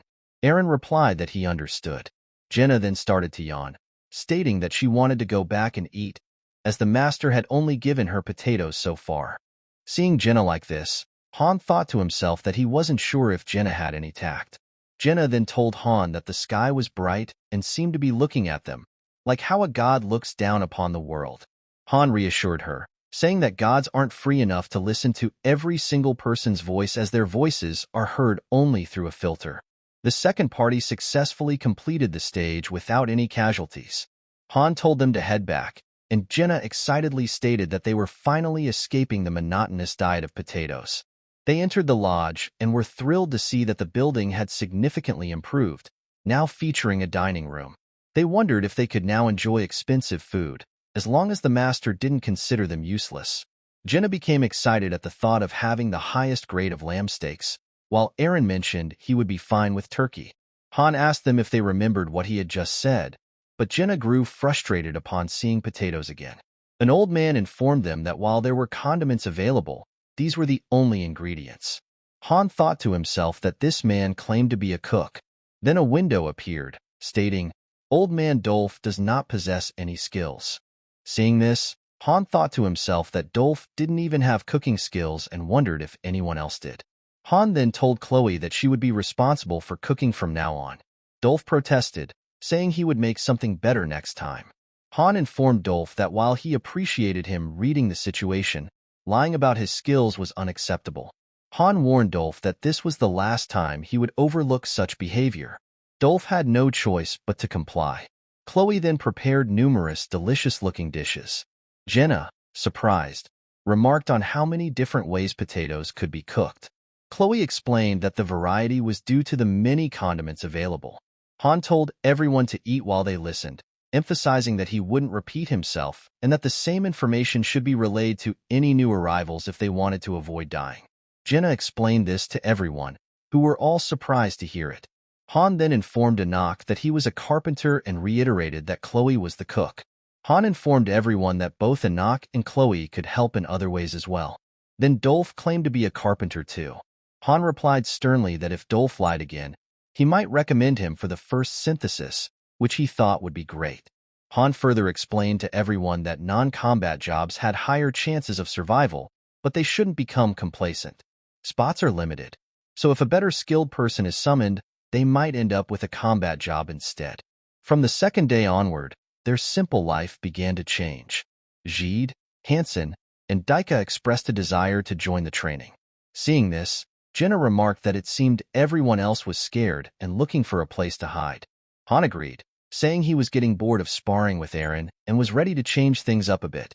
Han thought that Aaron had been a bad influence since the others had started calling him Young Nim. He noted the significant stat difference between the newcomers and himself, likening it to the gap between a child and an adult. He reflected that such rapid growth wouldn't have been possible on Earth. Jenna's low-rank archery skill had already reached level 5, and her low-rank dagger skill had also reached level 2. On the other hand, Aaron's spear skill had reached level 2 but had not progressed further. Despite being the first to arrive for training and the last to leave, Aaron had yet to acquire a useful skill. The 3 new trainees all had level 1 swordsmanship, possibly due to their similar age and harmonious spirits, yet they still outperformed others who chose to hide away. A few days later, the free 10 pull event occurred again, and this time, Aaron and the other 3 handled it without Han's intervention. Only 1 person died during the thinning process. Jenna observed that more people were arriving, to which Han responded that there would only be more. Jenna then asked Han why the master was not advancing to the 5th stage, considering it had been a long time since Han had cleared the 4th stage. Han thought to himself that, of course, the master wasn't advancing because the 5th stage was on a completely different level. Han told Jenna that the members of Party 1 hadn't been selected yet.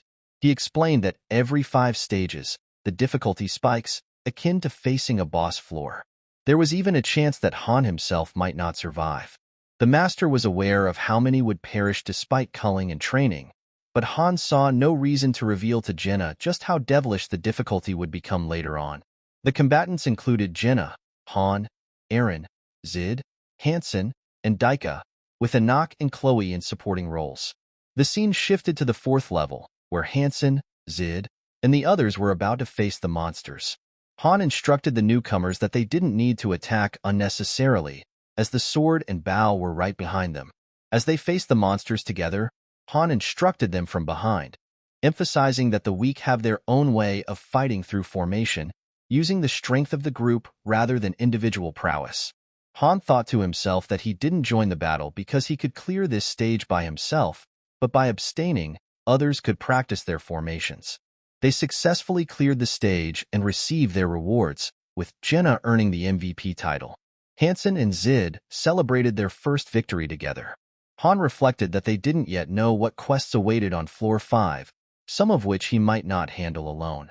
As they returned home, Daika asked Hansen and Zid how it was. Zid replied that it was easy. Seeing this, Jenna remarked that it didn't look bad at all, a sentiment with which Han agreed. The master had noticeably been logging in more frequently. During the second tin pull, the master obtained a blacksmith and a tanner, activating the equipment workshop. The blacksmith, tanner, and carpenter collaborated to create equipment, primarily producing earrank swords and shields. These were distributed to the newly summoned heroes, significantly enhancing their survivability. The main party received relatively higher-ranked equipment. Those who didn't perform well were dealt with through synthesis, including 3 who never appeared on the training grounds and spent their days trying to find an exit. Among them was Dolph, who had lied about his class. The scene shifted to a few days later, where Zid asked if they were going to the 4th floor as well, expressing eagerness to move to the next floor. Han asked Isel if they would proceed to the 5th floor. Isel replied that they probably would. Han informed everyone that things would be a little different this time. He cautioned them to stay alert, as being too relaxed could lead to their downfall against the monsters. Everyone assured him that they would keep that in mind. As they entered the 5th level, they encountered abandoned buildings all around them. Hansen asked Han why there were no monsters present. Han replied that they would first reach the center of the city to assess the situation and instructed everyone to get into formation. As they prepared, Han thought to himself that not only were there no monsters to be seen, but there were also no civilians, indicating that this wasn't a typical subjugation scenario. Zid was shocked to discover a skeleton and called out to Han. Eren, equally startled, wondered aloud about the eerie emptiness of the place with its buildings, but no people. Jenna commented that this level was completely different from any quests they had encountered before. Han explained that the earlier levels had merely been warm-ups. Han then directed Jenna to climb a bell tower. As Jenna ascended, Han asked her what she could see. After a moment, Jenna reported back to Han, surprised by what she had found. Eren eagerly asked Jenna what she had seen, and she asked for a moment to collect her thoughts.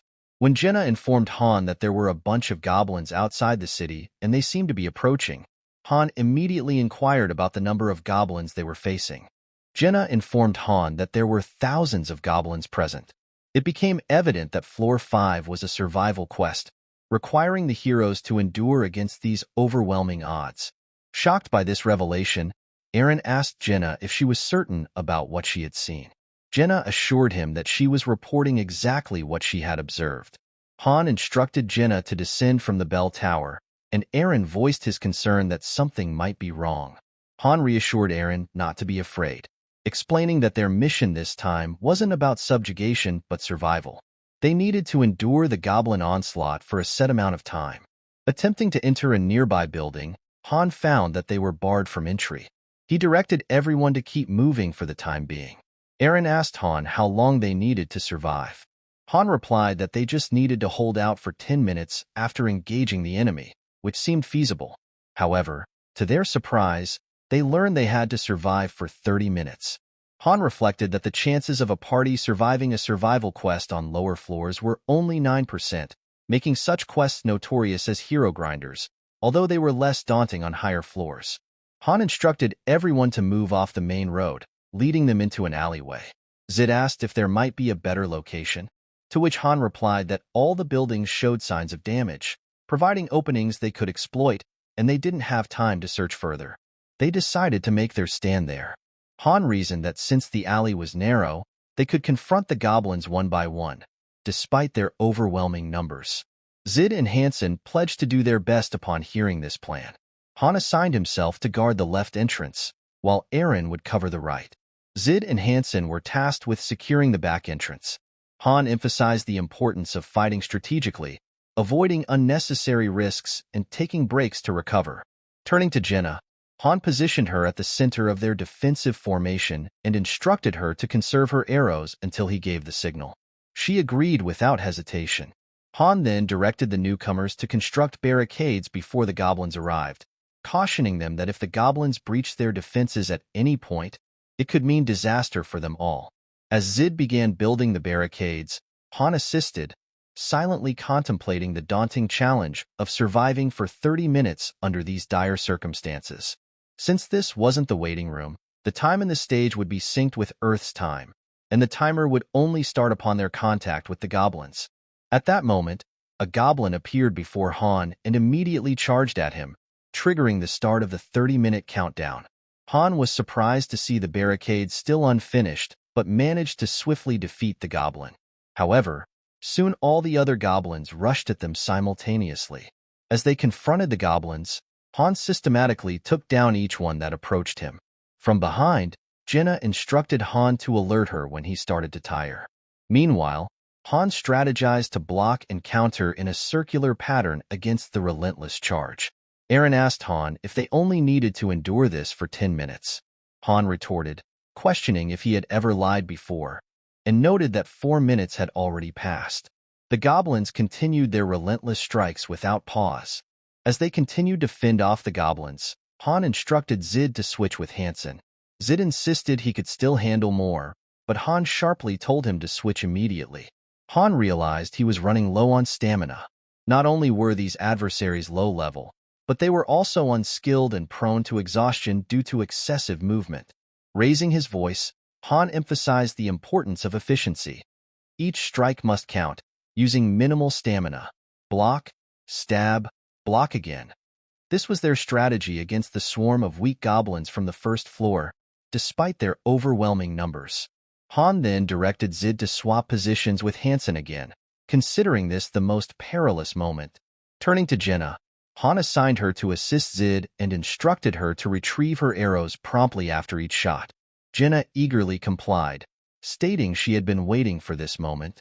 Han emphasized that Jenna needed to focus on the goblins approaching their opening. Eren interrupted, recalling Han's earlier statement about holding off the goblins for 10 minutes. Han clarified that only 5 minutes had elapsed. Jenna diligently targeted the goblins at the opening, but Zid soon sustained an injury. Han quickly instructed Hansen to take Zid's place in the defensive formation. Han instructed the newcomers not to hesitate and to switch positions to hold off the goblins. He reassured Zid to stop worrying, noting that he would be healed once they returned. A notification appeared, indicating Zid's fear had reduced his stats by 30%. Despite this setback, Han continued to fend off the approaching goblins. Han urged Zid to regain his composure and then ordered Jenna to attend to Zid's injuries. Stressing the urgency, Han reminded Zid that Hansen's life depended on him switching positions. Just then, a goblin attempted to attack Han from behind, but he swiftly countered and defeated it. More goblins converged on Han's position. Hansen reported to Han that his sword was malfunctioning. Han inquired if Zid could switch with Hansen, to which Zid affirmed his readiness to continue fighting. As they swapped places, Han instructed Hansen to inspect his sword. Reflecting to himself, Han acknowledged it was an improvement from the old F-rank iron sword, though still ordinary. He encouraged Hansen, explaining that even without a sharp blade, he could still strike effectively against the goblins. Hansen's sword malfunctioned, so he opted to use a shield instead. Han then instructed Jenna to switch with Eren, but Eren insisted he could still fight. Jenna urged Eren to rest while he had the chance, advising against stubbornness. Han informed everyone they had 3 minutes left and needed to endure a bit longer. In his thoughts, Han pondered how these 30 minutes felt so prolonged. Han directed Jenna to swap with Eren. Jenna expressed surprise, asserting she could continue fighting. Eren reassured Jenna that even a brief 10-second rest would suffice. Meanwhile, Hansen switched with Zid. Han then directed Jenna to shoot arrows and support Hansen, but Jenna mentioned having only a few arrows left. Han insisted Jenna use the remaining arrows to avoid endangering everyone. Jenna aimed and fired at the goblins, but one resilient goblin managed to evade the arrows and struck at Hansen. Hansen dodged the blow, but it hit Zid instead, causing him to collapse to the ground. Jenna was visibly shocked by the turn of events. Then Han instructed Hansen to switch with him, but Hansen asked about Zid's whereabouts. Han informed Hansen that Zid was resting and urged Hansen to move immediately. As Han continued to fend off goblins from his side, he directed Jenna to step up and assist in taking them down. Using his shield, Han blocked the oncoming goblins. A notification window appeared, indicating a skill awakening for Jenna. Her short sword skill had increased to level 3. Jenna queried Han about how much longer they had to endure. Han replied that he didn't have time to check the clock. They needed to focus on defeating the goblins. Meanwhile, Han's own skills had also improved. Shield proficiency increased to level 5, pain resistance to level 2, and composure to level 3. Despite these advancements, Han emphasized that their skill upgrades would be meaningless if they didn't survive this ordeal. Suddenly, Han sustained an injury. Hansen struggled to keep up with the onslaught of goblins and was eventually overwhelmed. Han swiftly ordered Jenna and Eren to stay close and move with him.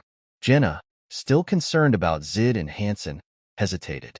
Han sternly advised Jenna that if she wanted to mourn their comrades, she should do so after they survived. As they reached another alley, Han ordered Jenna to climb the building behind them. Jenna hesitated, saying she couldn't run away alone. Han dismissed her concerns, insisting he would follow her up. As the goblins closed in, Han instructed Eren and Jenna to focus on taking down one goblin at a time. Jenna reported that she had successfully climbed the building. Han then directed Eren to follow suit, while Jenna urged Eren to hurry and grab her hand. As they were about to reach safety, a goblin struck Eren's leg. Han swiftly dispatched the goblin, but Eren was injured and unable to continue fighting. Han directed Jenna to use Eren's spear to fend off any approaching goblins. Facing the relentless onslaught, Han emphasized the need to prevent the goblins from climbing up. Failure here meant they had nowhere else to escape. In the midst of the struggle, Jenna accidentally dropped the spear and turned to Han for guidance. Han instructed her to kick the goblins away. Concerned about the time remaining, Jenna asked Han how much longer they had. Han reassured her they only needed to endure for another 30 seconds, though Jenna felt as if an hour had passed. Han urged Jenna to trust him and hold on a bit longer, emphasizing they truly had only 30 seconds left. Suddenly, a goblin grabbed Han's dagger. Han attempted to retaliate with his sword, but the goblin struck him first, critically injuring him. On the other hand, Jenna also got injured. Han was shocked, thinking it might be over for him. He wondered if he would die here, on merely the 5th floor. Han found it unfair, not understanding why he was struggling like this. Such a situation would never have happened on Earth. Suddenly, Han entered berserk mode and swiftly took down the goblins in front of him. He declared that it wasn't over, as they were only on the 5th floor, and there was no way he would be defeated here. Han single-handedly dealt with the goblins in front of him, his face serious and surrounded by an intense aura. He challenged the goblins to keep coming. A window appeared, stating that Han had awakened berserk skill. In this berserk state, breathing was difficult, and his whole body was in pain.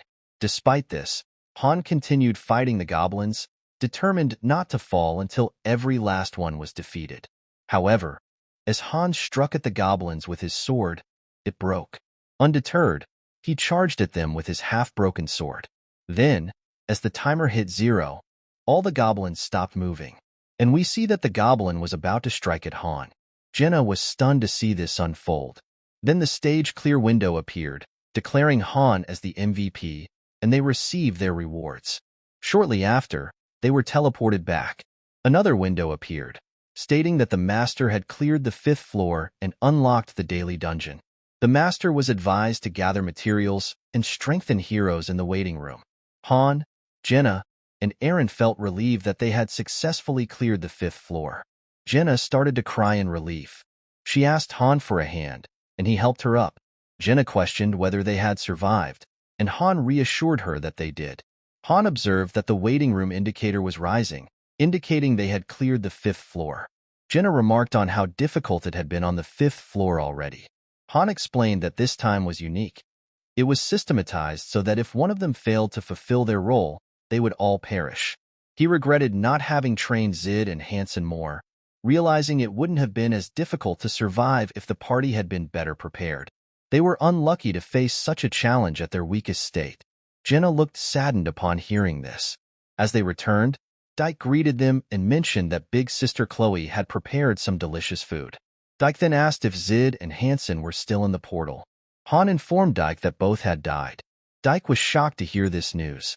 Then the scene shifts to Han's room, where he lies on his bed. Han reflects that he has no intention of being sentimental over someone's demise, considering it a common occurrence for those on the front line climbing this tower. Now thinking about it, Han realizes he has acquired the berserk skill.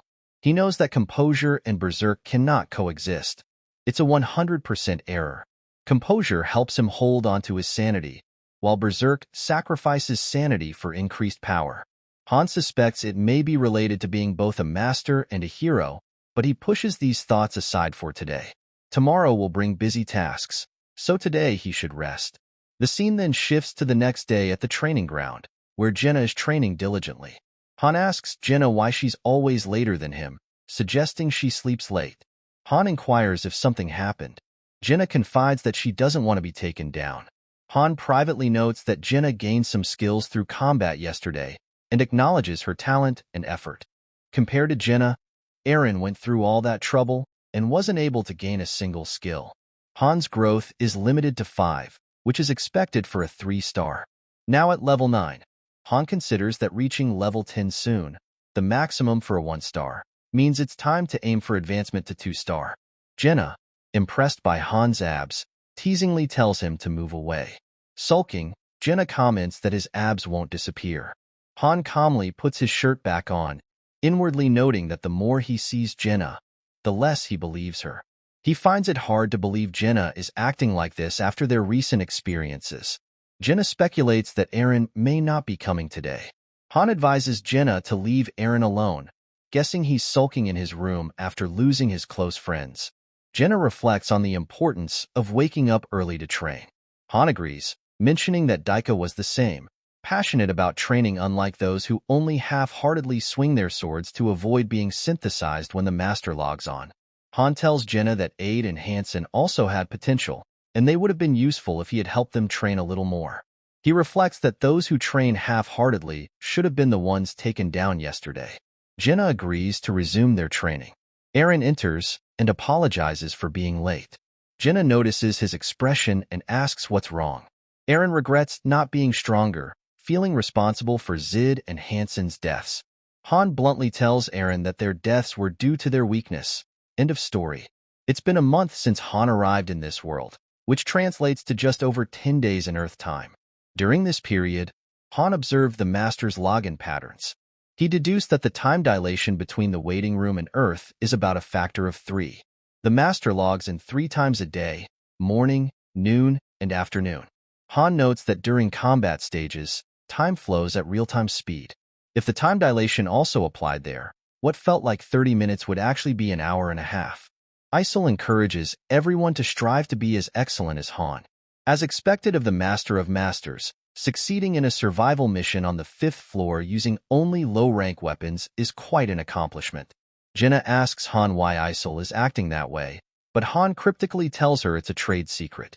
Isol admonishes the others for lounging around while Isol works hard, threatening not to let anyone go. Han intervenes, telling Isol to let them be, as they respond when called upon. Soon after, a new party is formed consisting of Han, Jenna, Lewis, Jeffrey, and Owen. Isol announces that this party will enter the space-time rift. Jenna expresses uncertainty about the unfamiliar members, but Han reassures her that this time won't be too difficult. A portal unlocks, revealing the daily dungeon named Kenout Forest. Han anticipates the forest opening as expected. A man steps forward and informs Han that they will be fighting together. Han asks for his name, and the man introduces himself as Owen. Owen expresses doubts about being helpful due to Han's strength, but Han assures him that the newcomers won't be fighting. As they enter the forest, a window appears stating that the party will return after collecting some materials. Jenna asks Han where the enemies are, wondering if it's a special quest like the 5th floor. Han explains to Jenna that this is a daily dungeon, a place specifically for collecting materials. Han picks up a rock and demonstrates his dimension storage to Owen, explaining that it's where they can collect materials like tree branches, which will accumulate in their storehouse. These materials will later be used to craft items. Jenna questions if their task is solely gathering without fighting, and Han replies affirmatively, but adds that Jenna, being different, will hunt with him. Jenna expresses disappointment, thinking she might have an easy time for once. As they proceed, Jenna asks if they can hunt animals like deer and rabbits, excited about the prospect of finally eating meat. They soon encounter a deer. Jenna gets excited upon seeing it, and with a single arrow, she takes down the deer. Han instructs Jenna to gather the materials and put them into the dimensional gate without missing any. Jenna asks Han where he's going, and he replies that he's also going to hunt because he's tired of eating only potatoes. Han ventures deeper into the forest and arrives near a lake, realizing there's only 30 minutes left before everyone is automatically summoned back. He spots the Queen of the Forest, a rare monster that appears on Forest Dungeon days, known for its low-grade attribute stone used for advancements. Han charges forward and swiftly takes down other deer nearby. Witnessing this, the Queen of the Forest becomes enraged and confronts Han. With a determined look, Han challenges the Queen to come at him. Additionally, there are 3 daily dungeons: Mines of Israelta from Monday to Tuesday, Cannout Forest from Wednesday to Thursday, and Cimmeral Plateau from Friday to Saturday. On Sundays, all dungeons are open. Then the scene shifts back to the camp, where the rest of the party members are shocked to see a monster. They quickly realize it's Han. Frustrated, Han asks them if they can't recognize him. Jenna, surprised to see a deer so large, exclaims, and Han, exhausted, asks her for help. He then inquires how many animals Jenna has caught. Jenna replies that she has caught 2 deer and a boar, assuring that everyone in the waiting room will be able to eat as much as they want. Jenna then asks why Han brought the deer's head. Han explains that he couldn't cut its horn off. Jenna points out that the deer has horns even though it's a female, noting that they can tell the deer's gender by looking at its head. At that moment, Jenna awakens another skill, Hunter of the Forest. Seeing this, Han thinks that Jenna's advancement will go smoothly. Han has also acquired a low-grade wind attribute stone, rank D, which is filled with the aura of the forest and is used in crafting various items and advancing heroes. The scene then shifts back to the house, where everyone enjoys eating meat. Then Jenna tells Han that everyone seems excited since they already ate 1 deer. Han responds that if she is done eating, she should follow him. He explains that the daily dungeon is a system where the location of the dungeon changes depending on the day of the week. Today, it is the Cimmeral Plateau, a dungeon where Han can acquire other attribute stones. As both Jenna and Han enter the Cimmeral Plateau, Jenna, surprised, asks Han if she can really get stronger by gathering materials. Han replies that if Jenna wants to get stronger, she needs something called an attribute stone, and they are there to gather those stones. As they move forward, Jenna is impressed by the view in front of her and enjoys the pleasant wind. At that moment, Han sees a plant of life. He recalls seeing these plants in a drawing, noting that they are the main ingredients for making recovery potions, and intends to pick them later.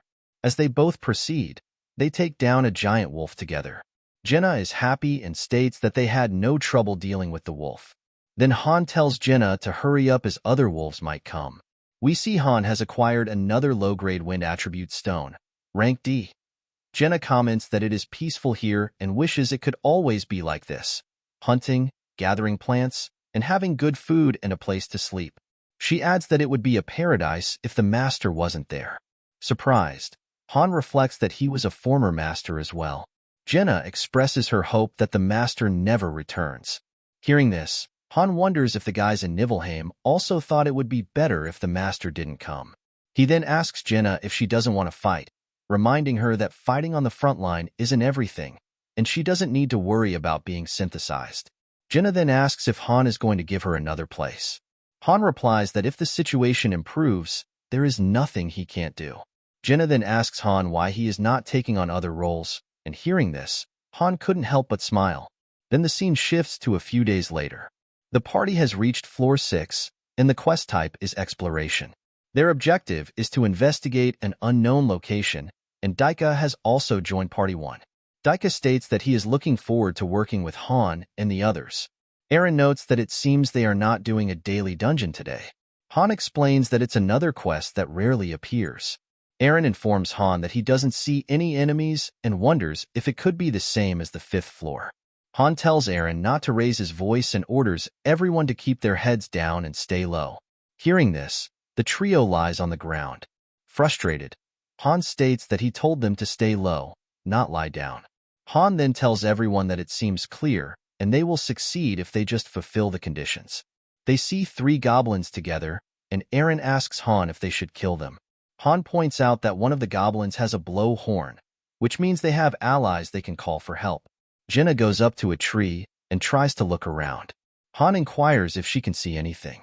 Jenna replies that there seems to be a goblin village. As she comes down, she states that about 100 goblins are gathered there. Han states that it seems like a trap, as the goblins will ambush them if they engage in battle without proper reconnaissance. He then tells Jenna to shoot the goblin on the right, and Eren to take down the goblin with his spear that Han will lure in. Daika will help them if anything happens. Jenna takes down one goblin with her arrow, and Eren takes down the second one with his spear. As the third goblin is about to blow the horn, Han steps forward and kills the goblin with a single strike. A window appeared stating that the stage is clear and Han is the MVP. Daika asks Han if the stage is over. Han replies, "Not yet." He then states that he will go take a look around and runs toward the other side. Han thinks to himself that it's because of the hint given for the next stage. Now that exploration is available, he knows this can't be just a simple mission. Although this is a random team, it doesn't mean they can't guess what will happen. Han reaches the goblin village and thinks that this goblin habitat is large. Suddenly, one of the goblins notices someone behind a tree, but Han vanishes from there. After they get teleported back, Jenna asks Han why he ran away by himself just now. Han states that he was just taking a look around. He thinks to himself that hints appearing this frequently in the main dungeons means that linked quests, starting with exploration, are known as streams. Analyzing streams depends on how competent the master is. Han wonders if the master saw what he saw, finding this frustrating. Han thinks that this isn't the time for streams to appear. This is happening faster than he expected. Then, Chloe comes running to Han, stating that there is big trouble. Chloe tells Han that some strange people have arrived. Han responds that strange people come all the time. Chloe further explains that these people feel different, they have weapons, and something about them is off. Han realizes they must be high-ranking heroes. A window appears stating that the pulverizing wolves mercenaries have arrived, and a strong link can be sensed between the 5 summons. Han asks Isol if the master used money. Isol happily replies yes. The master bought the newbie potent package, which costs 50,000 won. Han thinks that the master must have gotten 2,500 gems and 50,000 gold. He reflects that if he were the master, he would have summoned the high ranks and put them into the party before challenging the 5th floor. Han tells Chloe to go back to the residence, assuring her that the high-ranking summons won't do anything to her. They're just a little special. Han states that the party will be dismissed here, and that nothing changes just because some unique newbies are here. The scene shifts to a house where a woman with black hair is standing alone. Jenna approaches her and says hello. Jenna introduces herself and asks the black-haired girl for her name. She responds that her name is Adis Callan. Jenna then introduces Han, mentioning that while he might appear indifferent, he is warm-hearted. Han tells Jenna to stop talking nonsense. Han sees Adis's status window, which shows that Adis is a 3-star, and her class is Thief. Noting her stats, Han thinks that, as expected of a 3-star, Adis already has a class. She has typical Thief attributes, low strength and HP but high agility, and she is more suited to daggers than bows. Han tells Adis that he would like to talk with her if she has time. As they sit together, Adis asks Han if he knows about this place. Han replies that there are things he knows and things he doesn't. He asks Adis how much she knows and if she remembers how she ended up here. Adis replies that she doesn't know how she ended up here, only that she has been summoned to fight. Her head starts to hurt whenever she tries to remember more. Han inquires if Adis knows about synthesis. Adis responds that synthesis is about becoming stronger by taking down others. Han thinks to himself that there is indeed a gap in the information they know, depending on their summon rank. He comments that judging by Adis's clothes, she was probably a mercenary before. Adis confirms that she was part of the pulverizing wolves mercenaries. Jenna remarks that the name sounds pretty cool. Adis states that she remembers working as a mercenary in Halcyon but woke up here. Han thinks that Adis is not just a 3-star summon. She also seems to be highly skilled among the mercenaries, more so than Malmont, who was a 2-star. Then Isol calls for Avant, Jakin, Wave, Benign, and Adis, as the master has summoned them. Han tells Adis that the plaza is calling for her and her friends. One of Adis's team members, a yellow-haired guy, comes out, asking who called for him. Adis informs the guy that it seems the master called for them and that they need to go to the plaza. The yellow-haired guy grabs some meat and goes outside. Seeing this, Chloe comments that the guy took a whole drumstick and that if she and the others had used it for cooking, they could have fed 5 people with it. Frustrated, Jenna tells Han to ask the guy to give it back, but Han tells Jenna that they should head to the plaza instead. Party 5, named Pulverizing Wolves, is formed with members Avant, Jakin, Wave, Bane, and Adis, all 3 stars. Avant is chosen as the team leader. One guy mentions that something about the new members seems strange since they already have weapons. Han replies that he has a weapon too, and adds that those people don't seem like good people. The guy agrees, and Han thinks to himself that although these guys don't seem like good people, they are strong. Isol then tells Party 5 to go into the space rift as the master is waiting.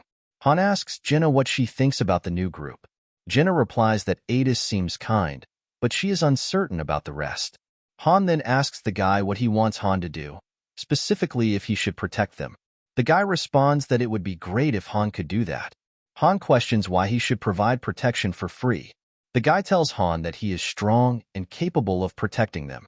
Han retorts that it was the guy himself who slacked off during training, so why is he asking for help now? He notes that none of these people are even close to Daika's level. All they did was act like they were training and eat the meat that Jenna hunted, even though they could have used their free time to learn skills from Chloe or the artisans. With a serious expression, Han tells the guy to leave before he gets angry. The scene then shifts to the Pulverizing Wolves party members, Avant, the leader, Jakin, the yellow-haired guy, Adis, and the last 2, Wave and Bane. As the others leave, Han notices Aaron's expression and informs him that while Aaron was injured and on the front lines, these others were slacking and sleeping. Thus, Aaron shouldn't pity them. Han then sees that Daika's face is injured and asks if he had just fought. Daika inquires how Han knew, to which Han replies that it's obvious given the cuts and bruises on Daika's face. Aaron adds that it was just a simple duel, as there was a request for it. Hearing this, Han tells both Daika and Aaron to go and rest. Han then asks Jenna why she isn't going in. Meanwhile, Party 5 has cleared the stage. Jakin confidently states that the monsters were just weaklings, and Wave comments that he can't believe it was only goblins, which wasn't even enough to excite him. As they move forward, Avant, with a serious expression, asks about Han's identity. Han responds that it is none of Avant's business. Angered, Jakin asks who Han thinks he is to speak so arrogantly. Jenna replies that it was Party 5 who first spoke casually to them. Avant then introduces himself as the captain of Party 5. Han introduces himself as well. Avant remarks that Han has a weapon too, and asks if he is a mercenary. Han replies that he is not. He is a farmer. Avant then inquires if the people gathered here are everyone present. Han confirms that they are. At that moment, a window appears stating that the master has started 10 consecutive summons. Han wonders about the sudden influx of 10 summons. We see that the master has begun synthesizing. Han reflects that there must be a reason for the summons. As new people enter the plaza, Isol expresses frustration that the master has summoned more useless individuals. Isol then states that the master has ordered Jakin, Diamond, and Lexigil to go into the synthesis center. The new arrivals are confused and don't understand what is happening. Jakin grabs the 2 others and takes them to the synthesis center with him. Seeing this, Jenna tells Han that it's wrong. At the very least, the new people should be given a chance. Han thinks to himself that the master is making a significant mistake. While some one-star heroes may be talented, most are generally useless. However, the master is using 1-star heroes for synthesis without any form of examination. Jakin then emerges from the synthesis process, having leveled up. Other people are also being synthesized with Party 5 members. Avant orders his team to prevent anyone from escaping and asks Adis why she isn't moving, as she is also a member of Party 5. At that moment, Han tells Isol to send a tip to the master, stating that the master won't know which 1-star heroes are useful without evaluating them beforehand. Isol sends this tip to the master. Han reflects on the many experiences he has had since entering the game, noting that so much has happened that it could change people. Frustrated, Jaken demands to know who Han is to interfere. Han replies that he was merely giving advice to the master. He then asks Jaken why he is unhappy. Jaken attempts to strike Han, but Jenna shoots an arrow that narrowly misses Jaken. Jenna claims she missed on purpose. Seeing this, Avant questions whether they have raised their weapons against Party 5. Adis tells Avant that they should stop for today, as it is already late. Avant does not listen and points his sword at Han, asking if Han knows who they are. Han replies that he does know. They are trash. Enraged, Avant hears a window appear, stating that Party 4 members, except Adis, have shown hostility towards Han. Party 5 takes note of the relationships between heroes. Isol steps forward and tells them to stop, as it is forbidden for heroes to fight among each other, or they risk punishment from the master. Han then tells Isol that he does not think it is actually forbidden. Isol acknowledges that it is true, but adds that they should adhere to the rules. Han tells Avant to be honest. They are not mercenaries. Avant replies that Han is talking nonsense, as Party 5 members are mercenaries who only act if there is a commission. With a serious expression, Han tells Avant to stop talking nonsense, as they are a thief troop. Angered, Avant states that he is being nice, yet Han is crossing the line. Han informs Isol that members like those in Party 5 will get in their way, and notes that sometimes heroes with poor personalities are summoned regardless of their rank. Han asserts that Party 5 members will be the culprits of causing chaos in the waiting room and reducing efficiency, which means they are trash that needs to be removed. Isol is shocked to hear this. Han then calls for an open duel. A window appears, stating that Han is requesting a duel with Avant. Avant responds that Han must be crazy and questions what Party 5 members did to Han. Han tells Avant that Avant thinks this is crazy because he knows how Party 5 members behave. Han suspects that Avant asked if everyone in the plaza was present to assess them, as it would be troublesome if someone strong were among them. Han explains that Party 5 decided no one here was strong enough, and even if they synthesized with a new 1-star, it wouldn't be sufficient. Avant then asks if Han is suggesting that everyone here will be synthesized. Shocked, Jenna asks Han what he is saying. Han replies that if he wins, he will synthesize with Avant, and if Avant wins, he will synthesize with Han. Avant agrees to the duel and the condition for synthesizing, and he draws his sword, stating that this is interesting. Han orders Jenna to take the others and go to the residence. Jenna asks if Han will be okay alone. Han replies, questioning whether Jenna thinks he will lose. Jenna smiles and agrees that Han is right. Before the duel begins, Han informs Avant that the duel will end when one of them surrenders. Avant agrees with this condition. Han then instructs Isol to conceal their presence so that the other members of Party 5 do not interfere. Isol, worried, asks Han if he will really be all right. Meanwhile, Avant wastes no time and charges at Han with full force. Han reflects that focusing on Avant might not have been a bad idea, considering Avant's stats, level 2, with strength close to 20, and beginner swordsmanship already at its 3rd stage. At that moment, Han enters Berserk mode, causing all his stats to increase. As Avant swings his sword, Han dodges and grabs Avant's hand, driving him into the ground. Han then draws his sword and declares that it is perfect for someone who doesn't know their place. He strikes Avant with his sword and demands that Avant surrender. Han cannot hear Avant clearly and tells him to speak properly. Wave steps forward and tells Han to release Avant, as Han has already won. Han questions Wave, asking if they were planning to let people go after synthesizing them. Wave responds that it has nothing to do with this situation. Han insists that if he says it's relevant, then it is. He argues that since it is a duel agreed upon by both parties, Wave should not interfere. The duel ends when the loser admits defeat, and Han asserts that Avant is his prey. Han instructs Wave not to worry about whether Avant live or die, and tells him to go get some sleep. Bainin questions whether Han thinks he will be fine after this, and whether he knows who Party 5 members are. Han replies that their party was known as the Wolf Mercenaries. He then asks Adis if she is sure they are still the Wolf Mercenaries. Adis confirms that was their name in the past but acknowledges that now, Han refers to them as a bunch of bandits. Han then asks Adis why she is associating with these individuals. Adis replies that she was honoring her father's request. Han informs Adis to think carefully about whether she will stay with these individuals or join his side. Adis is shocked by the question. Jaken, angered, warns Adis not to dare betray them. Han encourages Adis to join his side, noting that it would be beneficial for both parties. Jaken shouts that Adis should be aware of the consequences of betrayal. However, Adis makes up her mind and agrees to join Han. Han remarks that Adis must follow the right people, and Adis acknowledges that she has no reason to stay with Party 5. Enraged, the trio attacks Han together. Isol intervenes, reminding them that the duel hasn't ended, so they cannot interfere. Despite Isol's warning, the trio continues their strikes, aiming to take down Han. Han realizes that he has them and bids them farewell. Isol then takes down the trio with a single strike, similar to Malmont's style.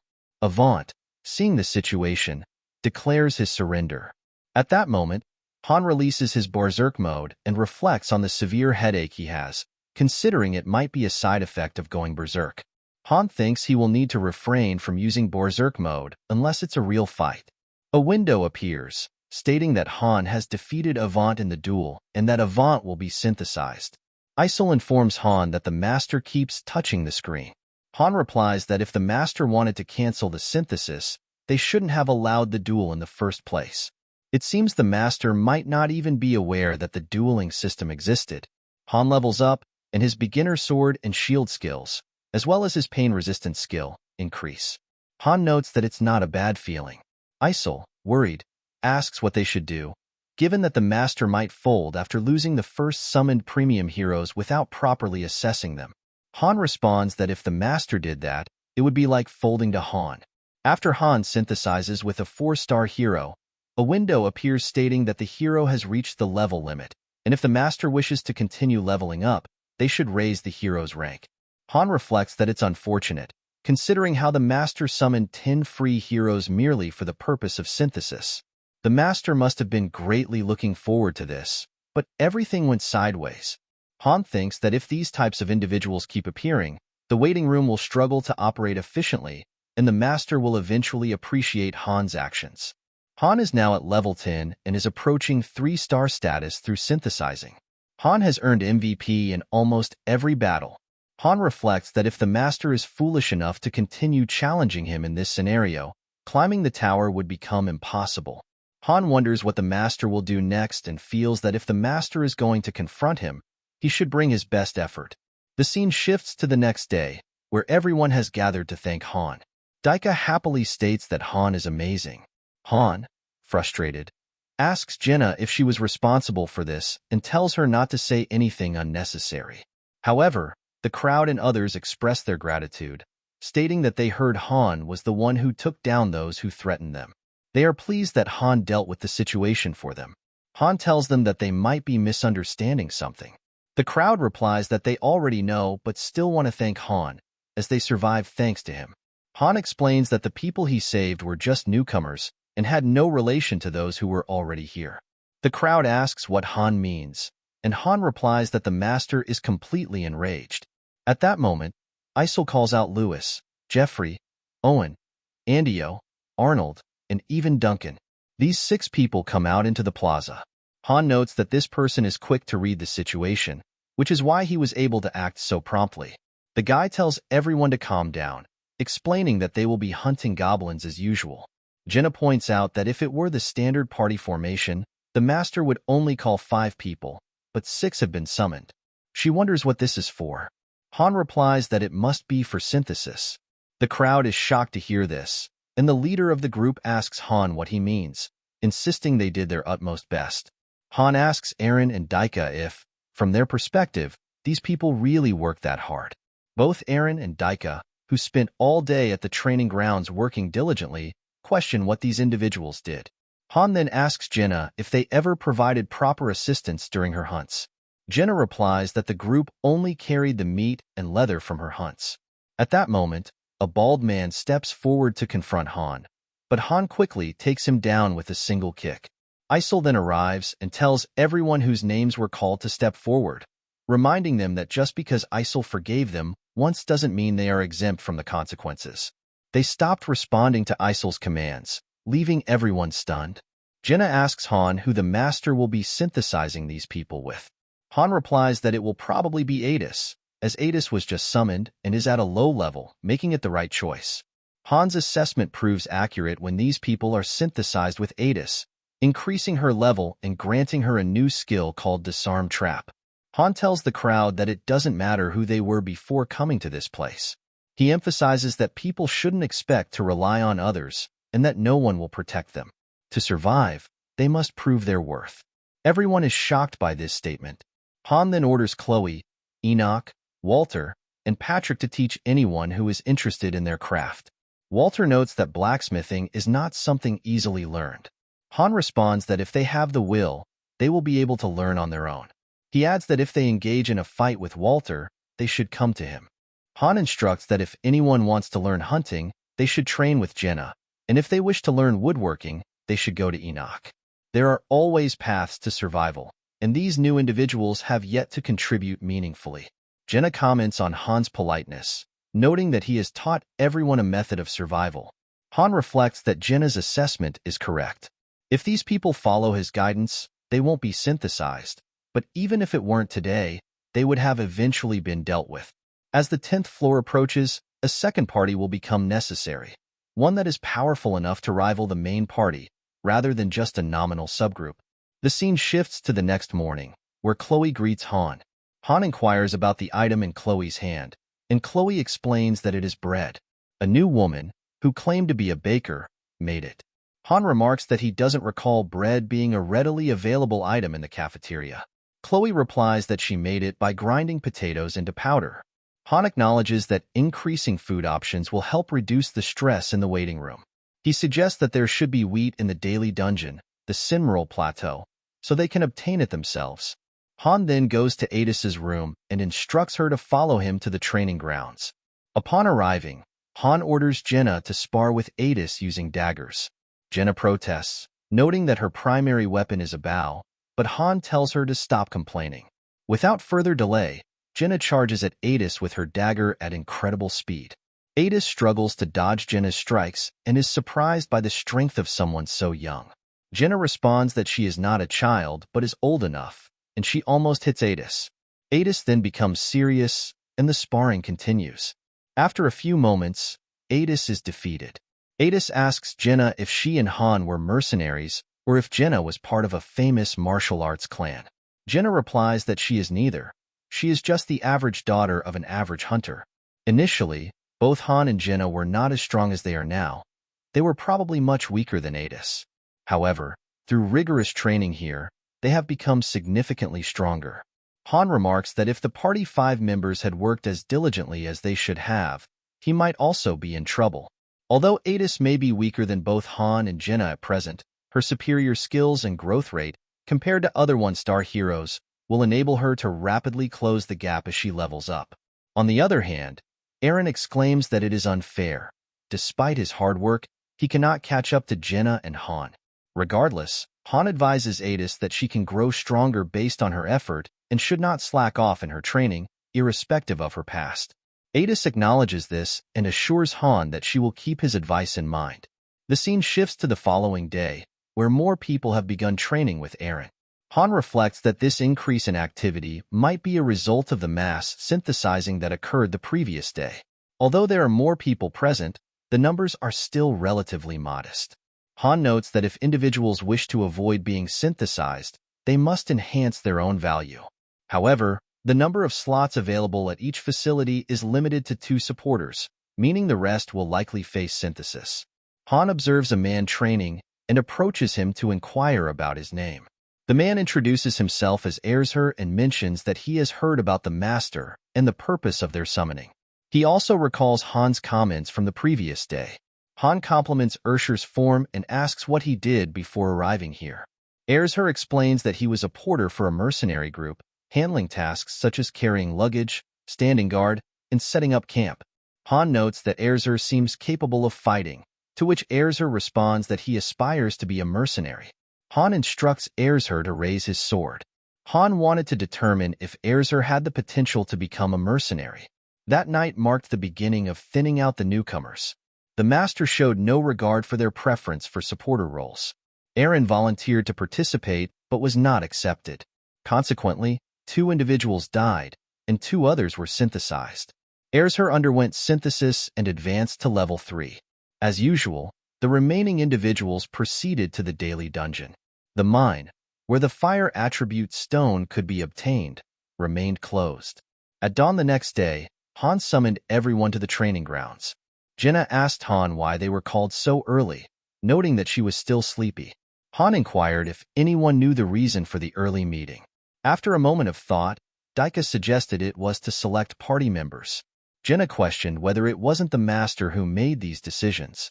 Han replied that while the master ultimately makes the choices, Han could at least offer suggestions, which even the master would have difficulty refusing. Han announced that they would determine the party composition by drawing lots, as there were 6 of them and thus 2 parties of 3. Daika appeared concerned upon hearing this. Han told Daika to relax, assuring him that it didn't mean he would abandon anyone. He further explained that there would be 2 leaders, himself and Adis. This surprised Adis, who wondered about Jenna's role. Frustrated, Jenna asked why she couldn't be a leader as well, emphasizing her capabilities. Han stated firmly that Jenna would not be a leader. Adis then asked why they needed to divide into 2 parties, noting that it would be risky if one party were defeated or if all the strong members were concentrated in one party. Han explained that the master would handle such concerns. He pointed out that the situation on the 5th floor demonstrated how significant skill gaps could endanger an entire party.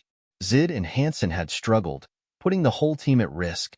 If they could clear a floor with a single party, they wouldn't need to split up, but for quests and special missions, they would likely need larger teams, sometimes numbering 10 or even hundreds. It would be problematic if they didn't ensure that everyone in the party was adequately leveled. Additionally, a sub-party needs to be established as a contingency in case the main party is taken down.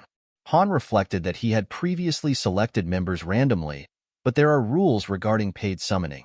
He hoped the master would understand this soon.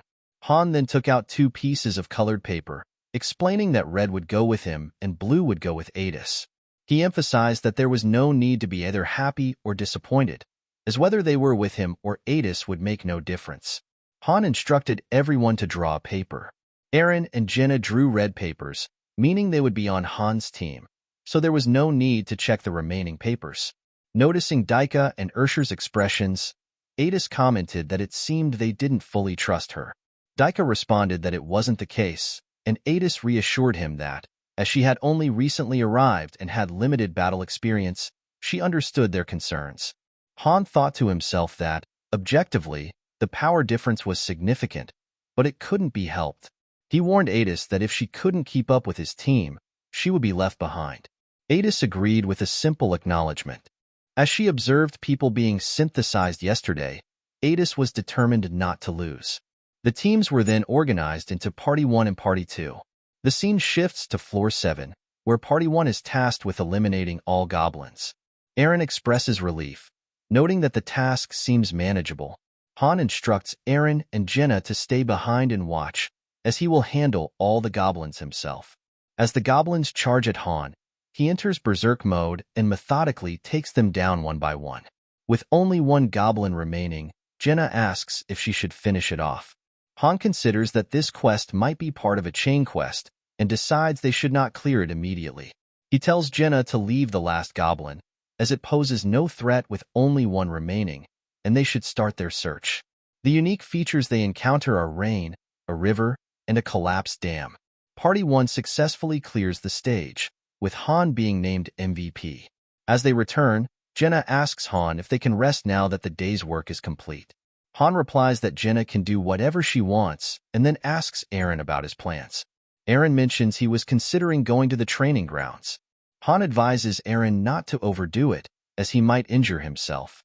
At that moment, Han senses something and instructs Aaron to stay put. A window then appears, announcing that a newbie potent package has been selected. Han tells Jenna to retrieve the drawing papers from his room, as they should be on the table. He also asks Aaron to bring Adis here, as new arrivals are expected due to the master starting a premium summoning. Han thought to himself that he anticipated the master would make such a move. Although some players never pay to win, it is rare for anyone to pay just once.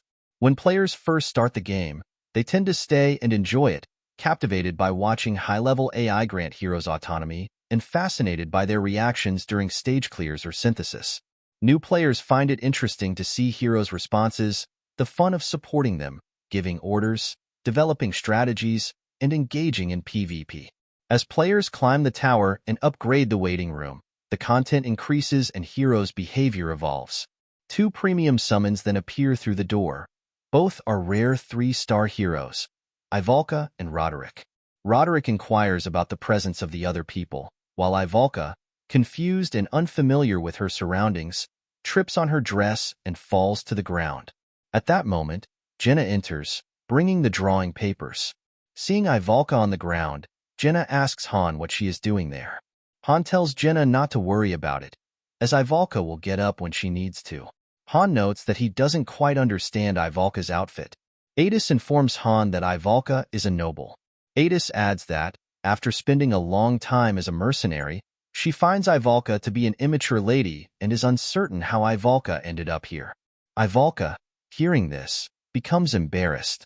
Han reflects that Roderick has already grasped the core concepts of summoning and synthesis, much like the Master, but lacks knowledge about levels and skills. Roderick, who is a guard in a large city, feels a strange sense of duty but has no other notable characteristics. Roderick mentions that it feels as though he is under hypnosis and questions whether he must stay here and fight against unknown enemies. Han confirms that he does and adds that he will provide more details after the draw. Adis and Han will draw lots for recruitment. If Adis pulls the blue, she will take Roderick. If she pulls the red, she will take Ivalka. Han considers the decision between a veteran guard with extensive experience and an immature noble lady. It's obvious who the better choice is. Han tells Jenna to bring the drawing paper. As Jenna brings the paper, Han realizes that if the right side is red, then the left side must be blue. Frustrated, Han wonders if Adis has already seen this. Jenna then instructs everyone to pick a paper. Han quickly grabs one from the left side. At that moment, Ivalka uses fire magic, which surprises Han.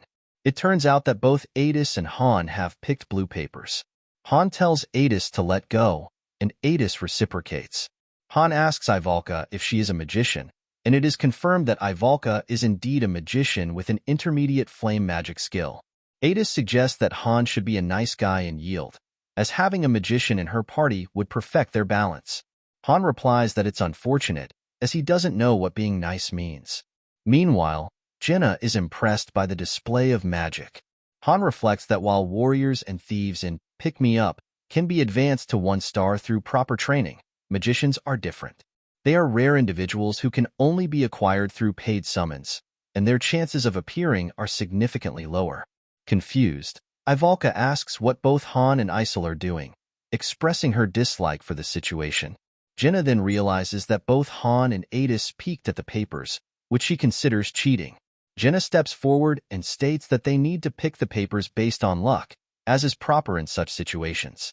Ivalka asks Han what is happening now. Han explains that they are deciding which party Ivalka will join.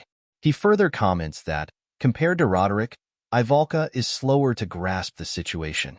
Jenna tells both Han and Adis that they cannot cheat this time and must pick fairly and squarely, relying solely on luck. Han instructs Adis that regardless of what they pick, there should be no resentment. Adis agrees.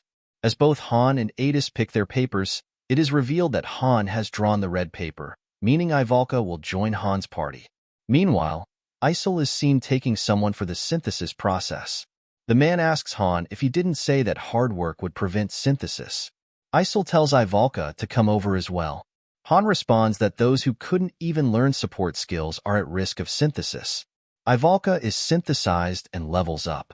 As she emerges, Han warns her that if she falls behind, she will face synthesis as well, emphasizing that there is no way to avoid it.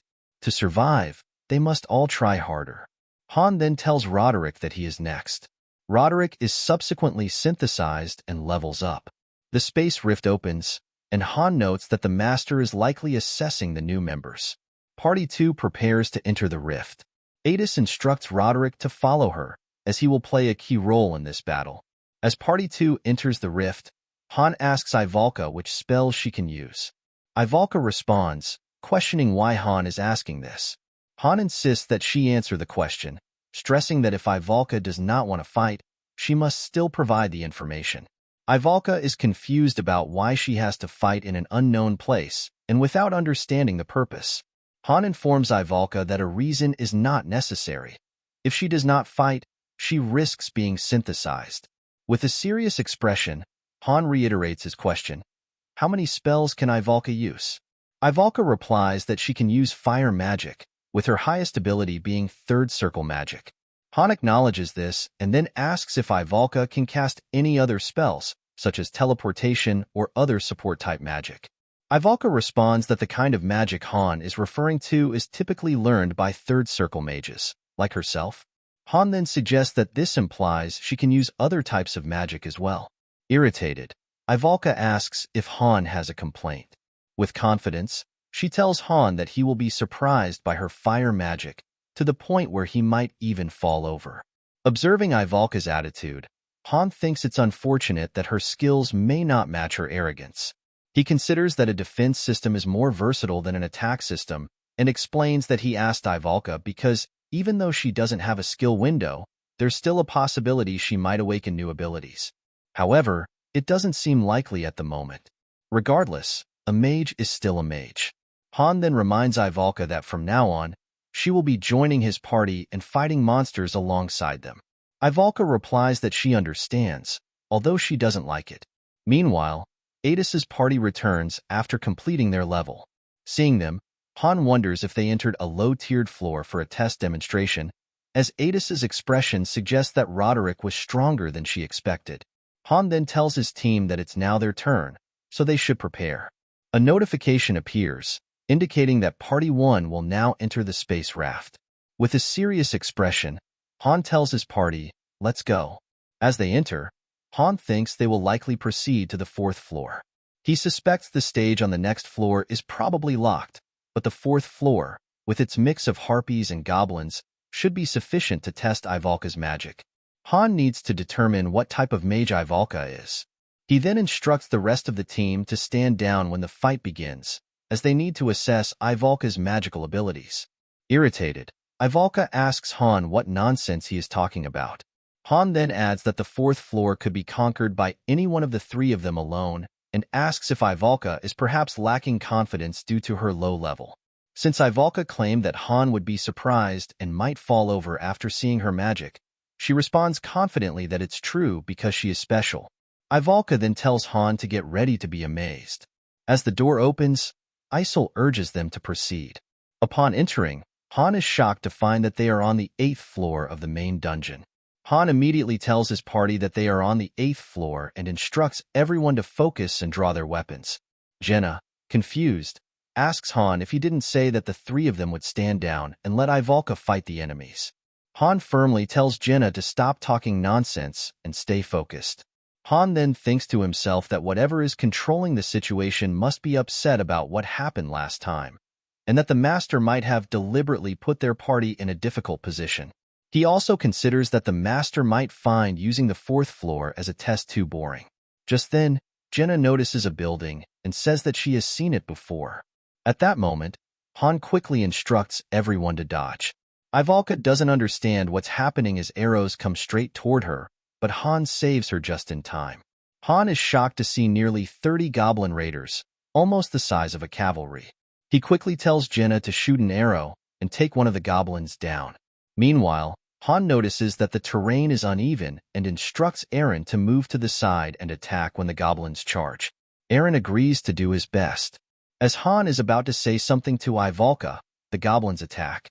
Han uses his shield to block their strikes, but another goblin approaches from behind and attempts to attack him. Han dodges the strike and takes down several goblins with his sword before moving to engage more on the other side.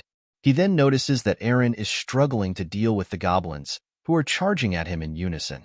Han rushes forward, blocks the goblin's strikes, and commands Ivalka to start casting her spell, surprising her. Han reminds Ivalka that she said she's a mage and should be able to take down these goblins. Ivalka tells Han that she needs time. He asks how long she needs, and Ivalka replies that she only needs 1 minute. Han instructs her to start casting, while he continues to deal with the goblins. Ivalka begins casting her spell as Han tells Eren to block the arrows being shot at Jenna, allowing her to focus on shooting. Eren responds, "Got it," and starts intercepting the arrows, leaving Ivalka alone.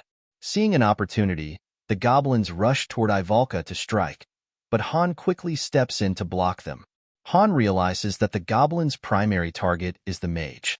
He knows he can buy some time, but blocking all these goblins will be difficult, and he might need to use shield magic to block a few arrows as well. Han asks Ivalka if she can hit the incoming goblins, but she is too focused on casting her spell to respond. Jenna then warns Han not to stay in place, as he might get caught up in the attack. Shocked, Han realizes he forgot about the barrier and that Ivalka can't even use mobile casting. Meanwhile, the goblins have surrounded Ivalka and are about to strike. Han quickly rushes over, grabs Ivalka, and runs away with her. Ivalka asks what he's doing, and Han replies, asking why she's casting out in the open without any protective measures. Ivalka explains that she was converting all that mana into fire. As they regroup with Eren and Jenna, Han instructs them to head into the forest ahead. Jenna questions whether they might get blocked like last time, but Han tells her they'll deal with that when they get there. He then informs Ivalka to start casting as soon as they enter the forest and to aim at the spot where they were just standing. Ivalka acknowledges, saying she understands. Jenna informs Han that they can enter the forest, and Han realizes that this is a connected area between the forest and the plains. He orders Ivalka to go into the forest. Frustrated, Ivalka asks why he's treating her this way, but Han, knowing the urgency of the situation, kicks her into the forest, stating that she can't be treated nicely if she dies here. Eren then urges Han to come quickly, warning that it's dangerous. Han tells them to wait in the forest and assures them he'll join them soon. He then enters berserk mode, thinking that this is the second time today he's had to use it, even though it's detrimental to his stamina. However, Han knows he needs to buy some time. He charges forward and blocks an incoming goblin strike with his shield. To his surprise, another goblin quickly closes the distance and strikes at him, but Han barely manages to dodge the attack. Realizing that another goblin is approaching, Han pushes his berserk mode to its full capacity and takes on the goblins together. More goblins then surge forward, and Han is struck from behind, causing him to lose his berserk mode and return to normal. Eren is stunned to witness this. As the goblin is about to deliver the final strike, Han swiftly uses his dagger to take down the wolf the goblin is riding, causing the goblin to miss his target. However, Han is now surrounded by goblins and wolves. Eren declares that he's coming to help Han. Han tells Eren not to leave the forest, assuring him that he'll hold back the goblins and bring them all at once. Eren should only fight the ones that cross over to his side. Han then wonders if Ivalka has finished casting her spell. Jenna informs him that Ivalka's casting is complete. With that, Han rushes toward the forest, the goblins in pursuit. He leaps into the air, dodging the goblins' strikes, and uses his full speed to sprint toward the forest. As he approaches, Han lunges downward just as Ivalka releases her spell, Ignite. Ivalka's spell hits the goblins directly, and Han uses his shield to protect himself. He is impressed by the strength of Ivalka's spell, and Eren and Jenna are equally surprised, as it's their first time witnessing magic. Han then points out that some goblins remain and orders Eren and Jenna to assist Ivalka in finishing them off. Both Jenna and Eren reply that they were waiting for his command.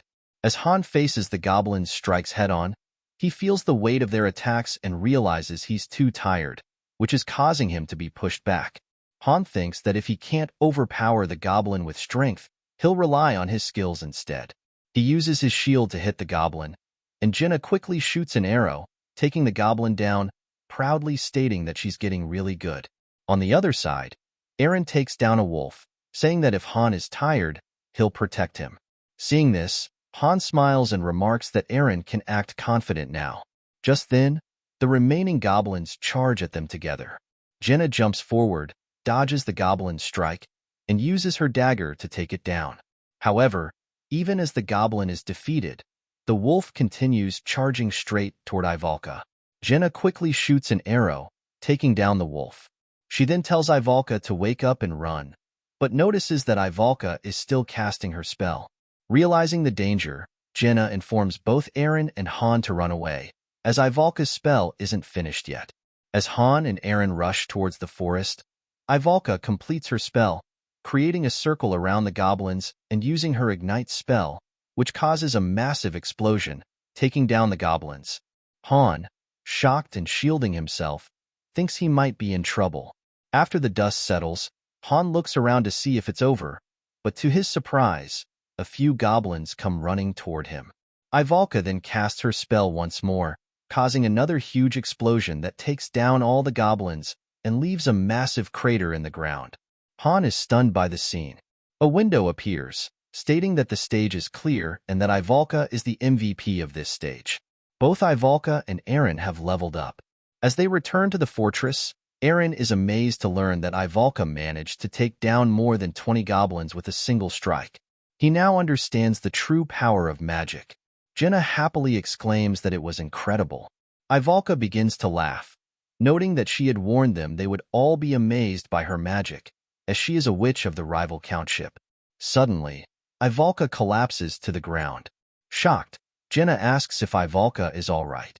Han explains that Ivalka is simply lacking mana and cannot do anything while she is casting for 1 minute. The nearby party members need to continually focus on protecting her. Additionally, Ivalka is unable to use protective spells, and her strength, vitality, and dexterity are lower than those of a 1-star mage. Han recalls pulling many magicians back when he was a master. Han has worked with many mages, but Ivalka's type is practically unheard of. Such cases are extremely rare, and this isn't the first instance of encountering such a unique mage. Comparing Ivalka to a tank, it would be like removing the tread and armor while foolishly enhancing only the cannon. Despite this, Ivalka is undeniably powerful. The scene shifts to the next day, where Ivalka is arguing with Han. Han tells Ivalka that even if she needs to decrease the strength of her magic, she must increase her casting speed and reduce mana consumption. Frustrated, Ivalka asks how Han can say something so insulting. With a serious expression, Han asks if she doesn't want to improve. Irritated, Ivalka agrees to follow Han's advice and starts her training. Han reflects that Ivalka's current magic class is Class 3 Fire Magic. Class 1 involves ignition, Class 2 is a burning explosive fire, and Class 3 focuses on directing the explosion upwards and modifying it. The higher the class, the more mana is consumed. While Ivalka's magic is powerful, Han knows that to manage her effectively, he needs to increase her efficiency. Han then tells Jenna to get started, thinking that they are slowly approaching the 10th floor. From morning till night, they need to exponentially increase the difficulty of their training. The usual training involves shooting arrows at Han. As Han defends against the attacks, he discards his shield and gradually increases the training conditions. Jenna comments that she thinks Han is getting stronger, but Han responds that they are in the middle of training and he doesn't need compliments. As Han swings his sword and breaks an arrow, a window appears, indicating that Han has awakened a new skill, projective defense, and that his sword shield technique has increased to level 6. Han is pleased to have awakened new skills. Seeing an opportunity, Jenna closes the distance between them and strikes at Han with her dagger. Although Han quickly dodges the strike, Jenna is unable to do so. In an instant, Jenna switches tactics and prepares to shoot an arrow. However, Han is also able to point his sword at her, ending the duel. Han reflects that Jenna's origin is 1 star, but her potential and rapid learning are extraordinary. Without external support, Jenna would have been seriously underdeveloped. Han then tells Jenna that she did a good job. With a smile, Jenna reminds Han that he said there was no need for compliments during training. Annoyed, Han decides to teach Jenna a lesson. Meanwhile, Eren is what Han would consider a typical 1 star. Although Eren's basic swordsmanship level is 3, that is his only skill. He hasn't been attending the training hall recently because he has been sequestered in his room, trying to learn pain resistance. Ivalka is likely training as Han instructed in the Magic Hall's exclusive training room.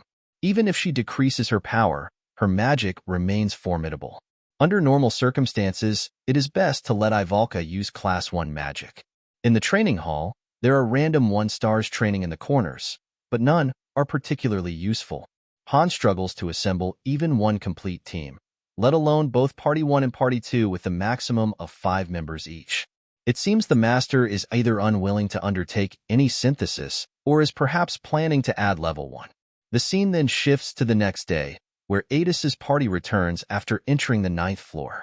Upon seeing Adis and his party, Han notes that they appear to be seriously injured. He then asks Adis about the mission. Adis replies that it was to subjugate a goblin village, which contained around 50 goblins. Han further inquires if there was anything unusual about the location or any other peculiarities Adis noticed. Adis explains that the ground was muddy, as if it had rained heavily. When Han asks if there was anything else, Adis states that she is unaware of any other anomalies. It is now Han's party's turn. Ivalka single-handedly defeated the challenges on Floor 4 and was also named MVP. Han reflects that it seems his party can no longer use the 4th floor for practice. Currently, Han is at level 10, Jenna at level 8, Aaron at level 6, and Ivalka at level 4. Han thinks that with the current number of floors, this is the limit to their levels, and they need to level up as much as possible. Meanwhile, the equipment factory is operational, so all of the party's equipment has been improved. The E-rank flimsy leather armor has now been upgraded to D-rank iron plating. Additionally, Aaron and Han have acquired daggers as support weapons. Shern and Macon, the 2 new members at the training hall, have joined Party 1 and Party 2 respectively. Although these 2 do not match the party's experience points, stats, and skills, there was little else they could do as they soon prepared to enter the 10th floor. Isol asks Han how things are going and if he has been able to predict the next mission or solve any difficult problems. Han responds that if he could do that, he would be a god. He wonders why Isol came to ask such trivial questions. Isol insists that Han is a god, to which Han replies that if he were, he would have already completed the 100th floor a long time ago. As a Master of Masters, Han was indeed the highest-ranking user in Pick Me Up, but it still took him 2 years to climb to the 88th floor. Moreover, dozens of his parties were defeated due to the unpredictable random patterns and traps. A pick-me-up master grows through their failures, but currently, the master has not experienced failure. At this rate, the only time their parties will fail is when Han dies. The scene shifts to the plaza, where everyone has gathered. Ivalka comments that the plaza is crowded and expresses confusion over what is happening, noting that Isol still has not called them. Han reassures Ivalka that Isol will call them soon, so there is no need to be suspicious. Han reflects that it has been 30 minutes since the Master logged in, and the Master's silence suggests he is contemplating whether to challenge the 10th floor or wait a bit longer. The last party members to join have not yet adjusted, and Han has not been promoted despite reaching his level 10 limit as a 1-star. This indicates that there is still an incomplete aspect to address. If the Master had left them alone for another week, Han could have upgraded his skills to the maximum level for a 1-star, allowing him and the others to challenge the 10th floor more comfortably. Judging by the Master's actions so far, it seems unlikely he will delay, as he has just opened the gate to the 10th floor. As Isol opens the gate, Han reflects that while this is a reality for the players, to the Master it is merely a game. If Han and the others are defeated, the Master can simply summon more heroes. Han instructs Shern to find a place to hide when the fighting begins.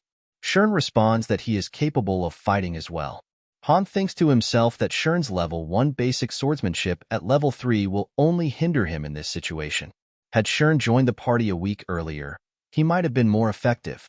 A warning window then appears, stating that this is an important mission requiring 2 parties. If a party is not full, the Master can summon heroes as reinforcements for free. The tip for this mission is to use tactical situations, as they can provide tactical guidelines to the participating heroes. Han muses that a tactical station is probably unfamiliar to the Master, as it is quite a complicated system for a beginner. Han instructs Isol to ask the Master to retrieve some items from the storeroom. As Isol conveys this message, a suggestion window appears for the Master, noting that there are unused consumables. It advises that carrying the appropriate consumables allows heroes to use them in critical situations. The tip for the Master is that consumables can be crafted in the Alchemy Lab or the Magic Hall, and materials can be gathered in weekly dungeons. Consumables are essential for a hero's survival and victory, as well as for becoming a pick-me-up pro. Han then considers that there are a total of 6 health potions, with each party able to hold 3. He asks Adis about the preparations, to which Adis responds that everything is ready, noting that mana potions are exclusively for Ivalka.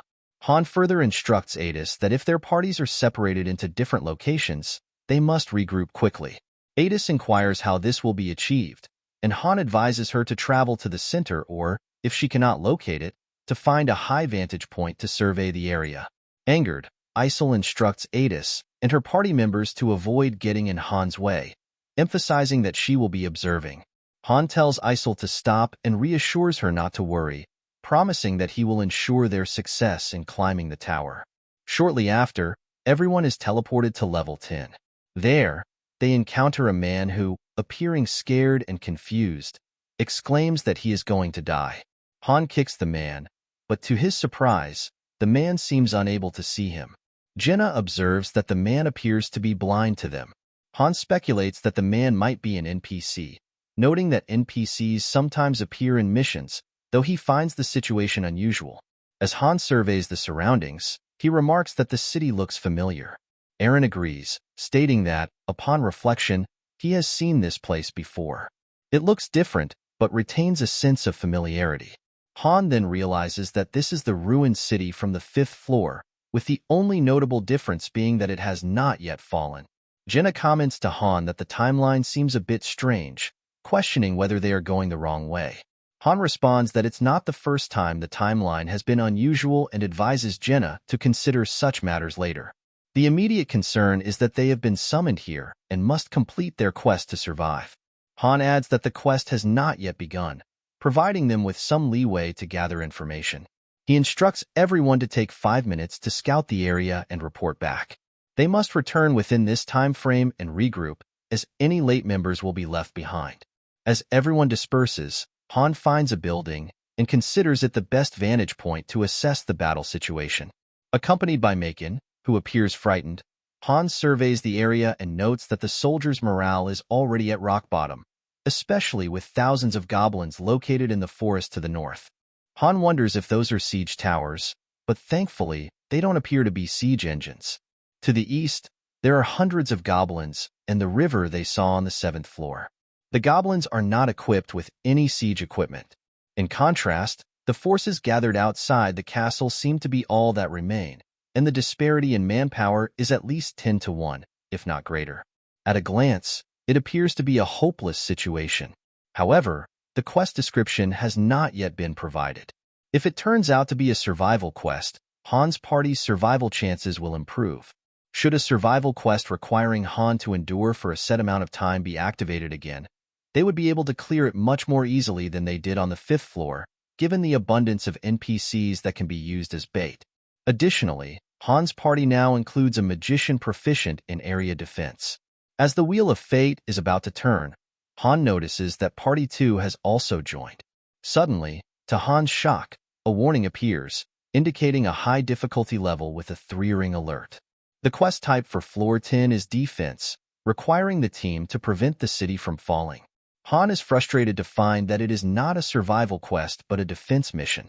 With a total of 10 people, including Party 1 and Party 2, and approximately 350 NPCs, their combined force totals around 360, tasked with defending against thousands of goblins.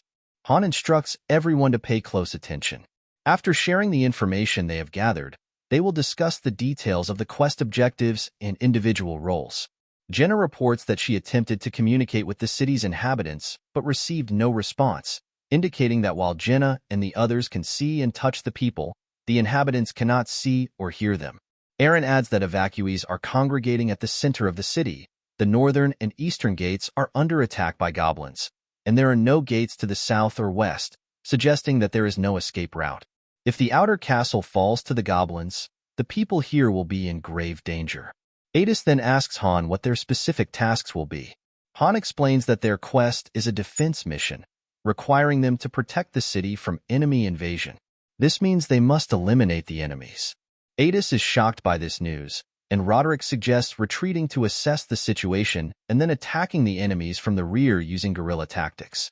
Han rejects this idea, stating that the criteria for success is to eliminate all the enemies.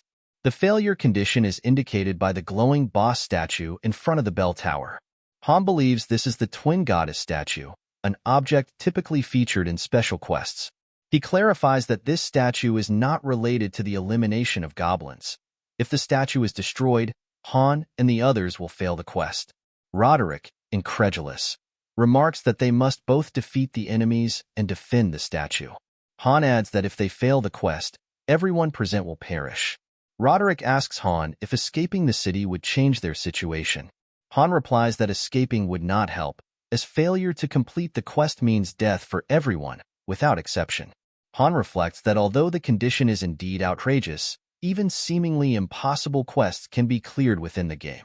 He informs everyone that, despite the goblins' large numbers, they only have siege towers and limited forces attacking from the north. If Han and the others can hold off the ladders from the northern front, they should be able to buy enough time. Han further instructs Ada's party to move to the outer walls in the north to assist the defenders by breaking or pushing off the ladders leaning against the castle walls. Adis agrees to take on this role but expresses dissatisfaction. Han notices this and asks Adis to share her concerns. Adis responds that, given they only have 5 members, she is unsure if their efforts will be sufficient. Adis expresses doubt, saying that adding her 5 members to the existing 300 defenders won't significantly enhance the city's defense. Han considers this a reasonable point, recognizing that Party 2's combat capability is roughly equivalent to that of 50 human soldiers. He explains to Adis that, as long as the goblins lack siege engines like battering rams, their only means of breaching the walls is by using ladders. If Adis's team can manage the most dangerous sections of the castle walls, it will significantly improve the overall defense effectiveness. Adis clarifies that her concern isn't about managing the ladders, but about whether her party alone can effectively combat the goblins. Han acknowledges this, but thinks that even if both parties combine their efforts, it might not make a substantial difference. He further explains that while they might be able to hold out a bit longer, the defenses will eventually be breached due to the disparity in fighting power between their forces and the goblins. Even if Han's party joins Adis's, it would still be a 10-2 mismatch. Given the events on the 5th floor, the goblins are unlikely to consider retreating. Logically, this battle seems nearly impossible to win, but there might be a clue. Han points out to Jenna that there is a river to the east of the city, as seen on the 7th floor. Back then, it was raining heavily, and the dam had broken, causing fierce and rapid currents. All the units from the 5th to the 9th floors have been indicating the dam to the east, suggesting there is a reason the game is directing him there. Han wonders how breaking a dam far from the city could impact the defense. Frustrated by the lack of information, at that moment Jenna suddenly remembers something and mentions she heard the sound of horses from across the river. Realizing the significance, Han scolds Jenna for not bringing up this crucial detail sooner. Han instructs Adis to buy as much time as possible. If the outer wall falls, Adis's party should retreat to the inner wall. Adis can use the soldiers and evacuees as bait if necessary, and if the situation becomes dire, she should lock the castle gates and hold on until Han's team returns. Adis responds that she cannot appear weak, as it would make Han's team's situation more difficult, and agrees that her team will hold on as long as possible. Jenna asks Han if that concludes their strategy meeting, expressing concern that it seems too harsh and questioning what they are supposed to do. Han replies that, unlike Jenna, Adis is smart and understood immediately. Han then tells everyone to pack their weapons, as they will be heading to the eastern gate. Aaron asks why they are leaving with thousands of goblins outside, stating that it is too dangerous. Han acknowledges the danger but explains that staying would only result in their defeat. Since the dam they saw on the 7th floor has already been destroyed, the sound of horses Jenna heard may signal reinforcements. The reason the city was destroyed on the 5th floor could be that the reinforcements were unable to cross the raging river created by the broken dam. This means that Party 1's objectives are to exit through the eastern gate, break through the goblins, and prevent the dam from being destroyed. Jenna is surprised by this. Han confirms that, yes, Jenna, their mission will be to even the odds. As Party 1 rushes through the inner gate, they encounter numerous NPCs. Han instructs Ivalka to stay focused, reminding her that they have only just made it through the inner wall and that the real challenge lies ahead at the main gate, which leads outside. Han then tells Jenna to climb on top of the wall to assess the situation and directs Eren to prepare to open the gate. Ivalka is to begin casting her spell, ready to use Stage 2 flames as soon as the gate opens. Han notices that the new recruit, Shern, is still with them. As Eren operates the pulley to open the gate, the NPC soldiers are stunned to see it opening on its own and are confused by the situation. Meanwhile, Jenna reports that a large number of goblins are already gathered right outside the gate, and they will all try to enter simultaneously once the gate opens.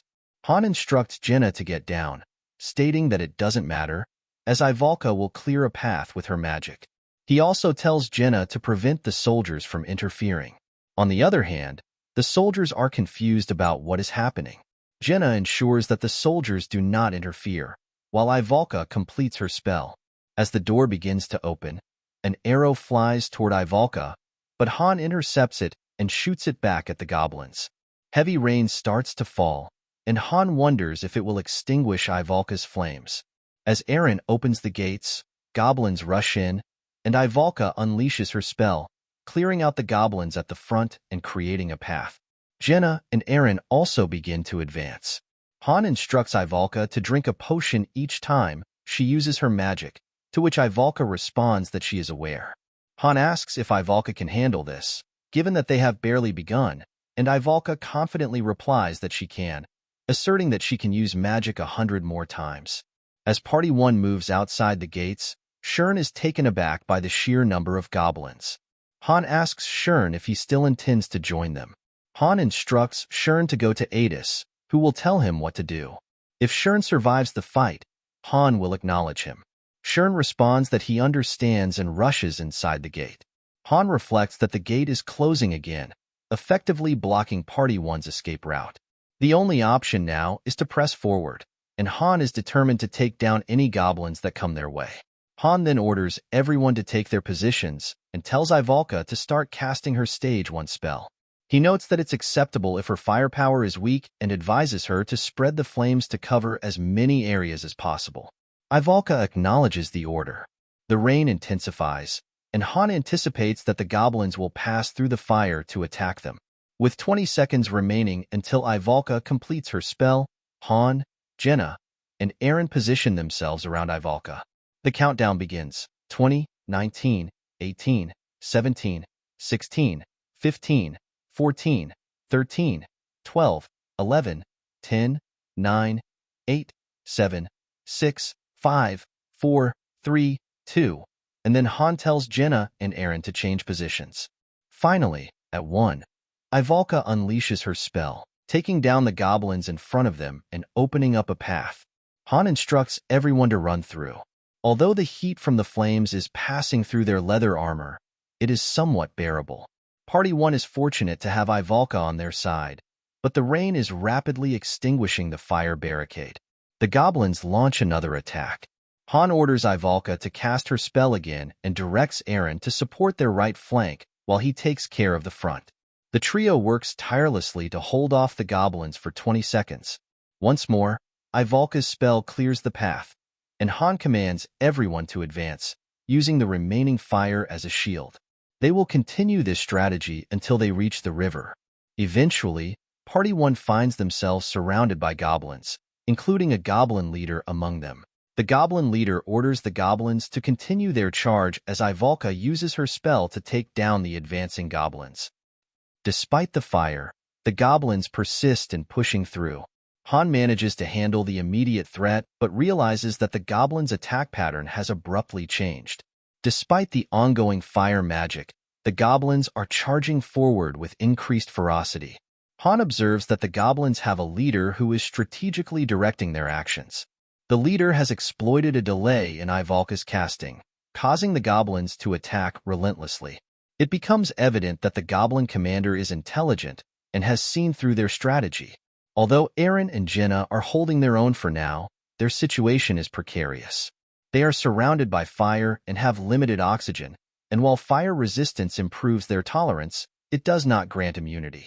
As Han continued to fend off the goblins at the front, He instructed everyone to gather around and listen carefully. He emphasized that he would only explain his plan once, as they had no room for failure and only one chance to succeed. Surprised, Aaron asked what Han was referring to. Han clarified that the opportunity he spoke of was to take down the goblin commander. While Ivalka began casting her spell again, the commander ordered the goblins to press their attack. As the goblins closed in on Ivalka, Han intervened, blocking their advance. Ivalka completed her casting and unleashed her spell, clearing a path through the goblins. Han considered that one use of magic might not be sufficient, but Ivalka was capable of multiple spells.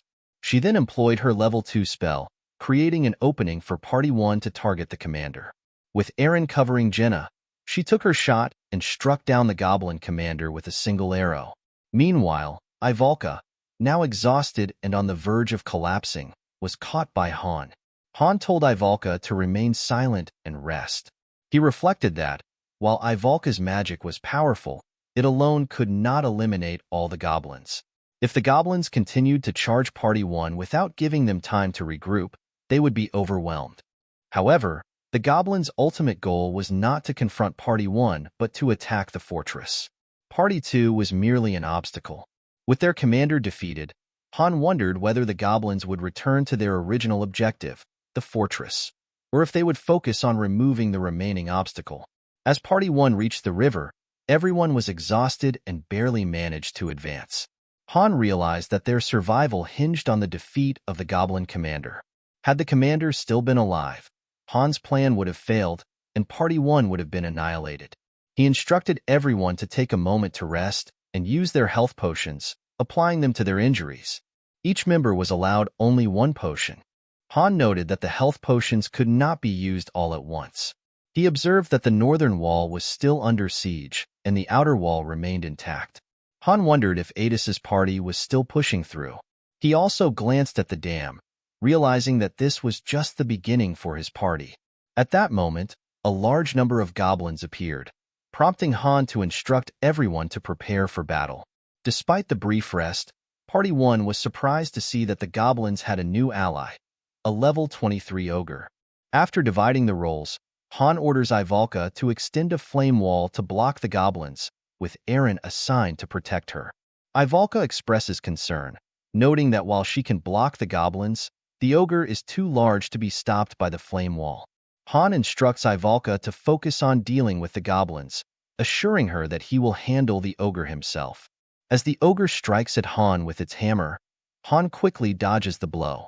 Observing the ogre's immense power, Han realizes that a single hit could be fatal and that his shield would be ineffective due to the overwhelming difference in strength.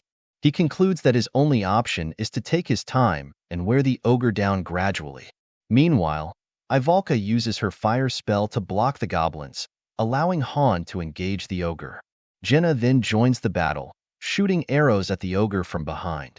Noticing the effectiveness of Jenna's strikes, Han comments on their impact. Jenna replies that the ogre's large size makes it easier to hit than the goblins, and since it cannot dodge, she can continue damaging the monster this way. To Jenna's surprise, the ogre hadn't slowed down at all. She suggests facing the goblins instead, but Han points out that the ogre isn't dodging because it doesn't need to. He explains that her attacks won't be effective unless she targets the ogre's vital points, advising her to stop wasting her arrows. Jenna then asks Han if the ogre even has any weak points. At that moment, Jenna notices another ogre rushing toward them and urgently informs Han. Shocked by this development, Han realizes they are at a disadvantage. Aaron's side was already struggling to hold off the goblins, and now a second ogre threatens to tip the balance even further. Determined to take the risk, Han rushes in and blocks the ogre's strike with his shield. He continues to press forward, aiming for the ogre's vital points. Enraged, the ogre swings its hammer at Han, but he swiftly leaps back to avoid the blow. Seizing an opening, Han jumps into the air and strikes at the ogre's head, but the creature withstands the attack. Undeterred, Han uses his shield to push forward and drives his sword into the ogre's vital points. Han successfully takes down one of the ogres and then shifts his focus to the other. Aaron informs him that the boss ogre is heading their way and wonders if it's targeting Ivalka. Eren then suggests that Jenna lure the ogre with her arrows. As Jenna strikes the ogre, it continues advancing and nearly hits Eren. To Han's surprise, just as the ogre is about to strike Ivalka, it unexpectedly walks past her. Realizing something, Han recalls a doubt he had earlier about the destroyed dam on the 7th floor. The dam was shattered into pieces, as if something had crushed it, and there were dents in the dirt. The goblins didn't have the strength or tools to break through the castle walls and buildings. Han quickly tells everyone that the ogre's target isn't Ivalka but the dam. In response, Jenna quickly steps forward and strikes the ogre with her arrow. Han then lunges forward and injures the ogre's legs, preventing it from moving toward the dam. The ogre falls into the river, and Han briefly thinks they narrowly avoided disaster. However, to his surprise, the ogre emerges from the river and breaks the dam, causing water to surge downstream. Eren, having dealt with the goblins, asks Han what they should do next. Shocked, Han realizes that their party has failed. If their previous information and assumptions were correct, reinforcements are expected to arrive through the forest on the other side of the dam. However, with the river's current now stronger due to the broken dam, the reinforcements will be unable to cross.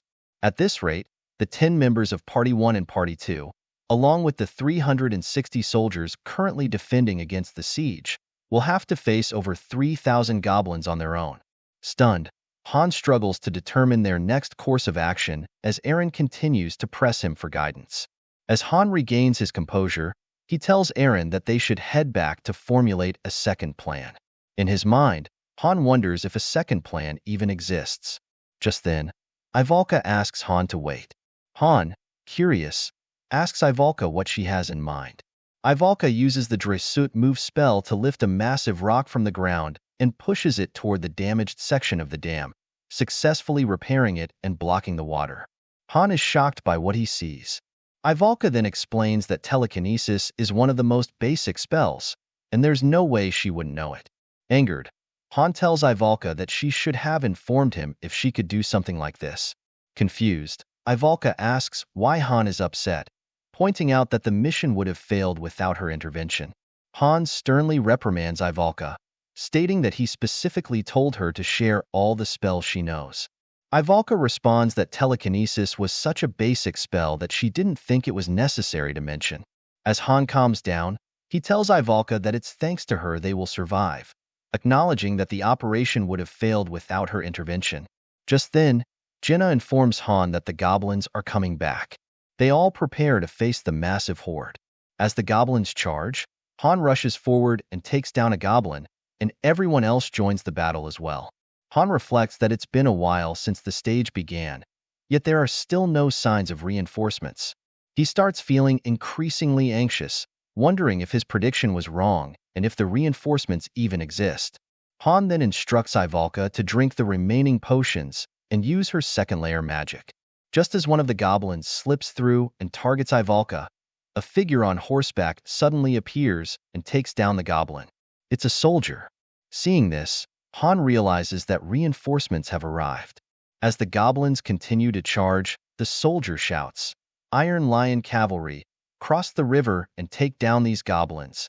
Han stands stunned as the remaining Iron Lion Cavalry rush in and cross the river. A notification appears, stating that the allied NPCs, the Iron Lion Cavalry, have joined the battle. Han quickly tells Jenna and Eren not to just stand there, and instructs them to regroup around Ivalka. As they gather around her, the Lion Cavalry charges forward, cutting down the goblins. Observing this, Han estimates that there are approximately 500 soldiers in the cavalry force.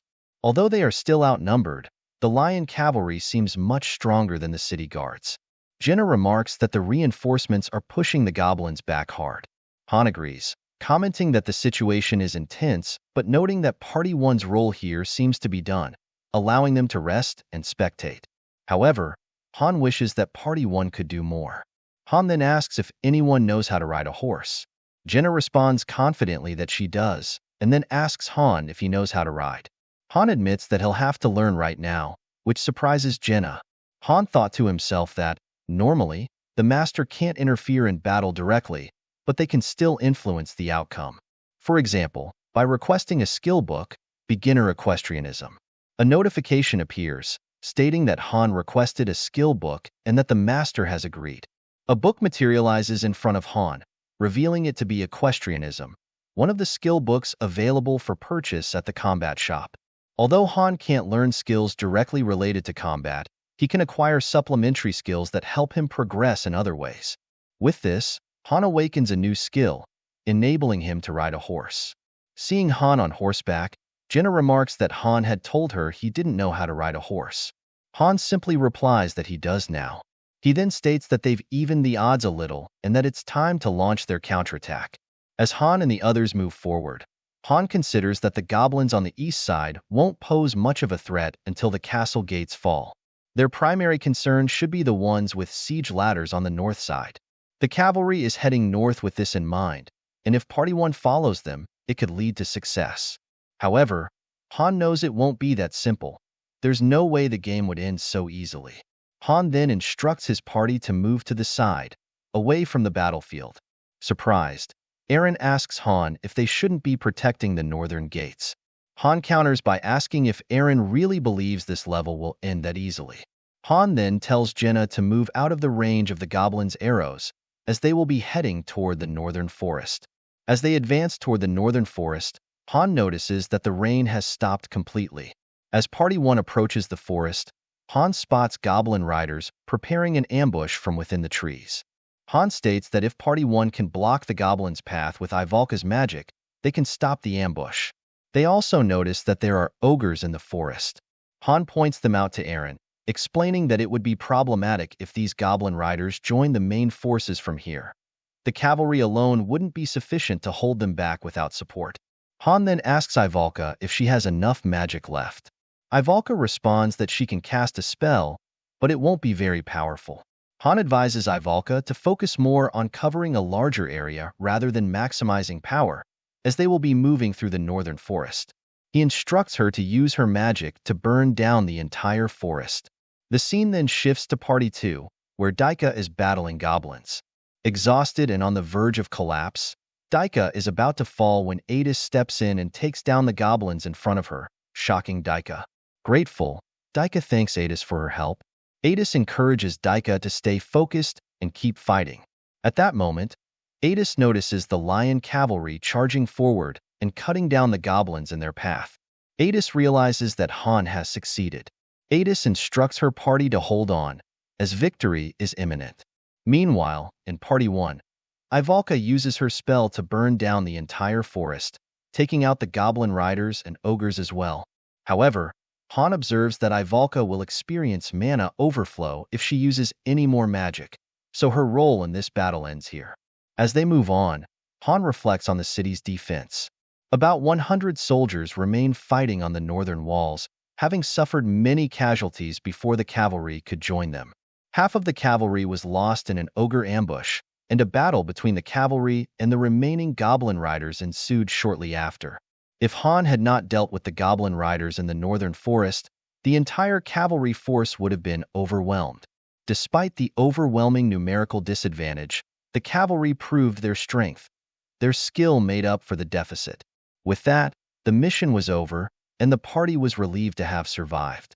Han and his team approached the main gate, reflecting on the fact that both Party 1 and Party 2 had managed to avoid casualties, a stark contrast to their experience on the 5th floor.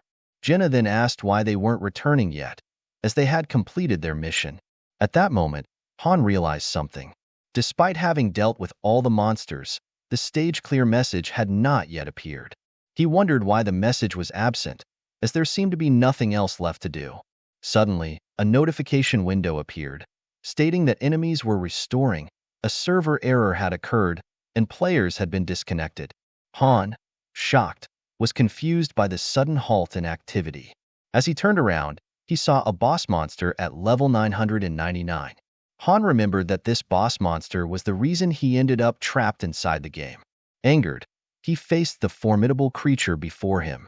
Han reflects on his achievements, noting that with a party of max level 6-star heroes selected from many, he was the first in Korea to break through the 88th floor. Using heroes who were not inferior to anyone else's, Han rose to 5th place on the global rankings. In Pick Me Up, Hero pulls, skills, and battles were all based on luck, and battles were conducted automatically by the heroes. While Han could give general instructions, the heroes decided when and how to use their skills. For unknown reasons, actions that are typically impossible during battles were permitted. Despite this, if the game were truly governed only by stars and luck, Han would not have reached the rank he achieved. The main attraction of Pick Me Up for Han was the opportunity to overcome luck with skill. However, facing this boss monster, a level 999 entity with a 7-star hero limit, was absurd. As Han assesses the situation, he notices a dark mage accompanying the boss monster. The dark mage ominously states that he will be waiting for Han. Han is shocked by the scene. As the dark mage departs, everything returns to normal and the server reconnects. Han finds himself back in the present. Jenna, noticing Han's worried expression, asks what is happening. Han urgently instructs Jenna to quickly ride the horse into the castle. Concerned, Eren asks Han for an explanation. Han informs them that the mission is not over yet. The Dark Mage is a creature that has never been reported on the lower floors and specializes in necromancy. At that moment, all the defeated monsters rise as undead and begin to attack. Eren is astonished to see the monsters being revived. Han directs Eren and Jenna to ignore the undead and return to their original location. He explains that necromancy is a unique spell capable of turning monsters into undead, which will continue to attack until the Dark Mage, who controls them, is defeated. Adis instructs one of her party members to go and open the main gate. Han realizes that the Dark Mage is definitely not a monster that should appear on the early floors of the tower. As the main door opens, Jenna and Eren enter first, but Han stays outside. He informs them that he will leave Ivalka in Jenna's care and instructs Jenna and the others to regroup with Adis inside the castle and protect the goddess statue.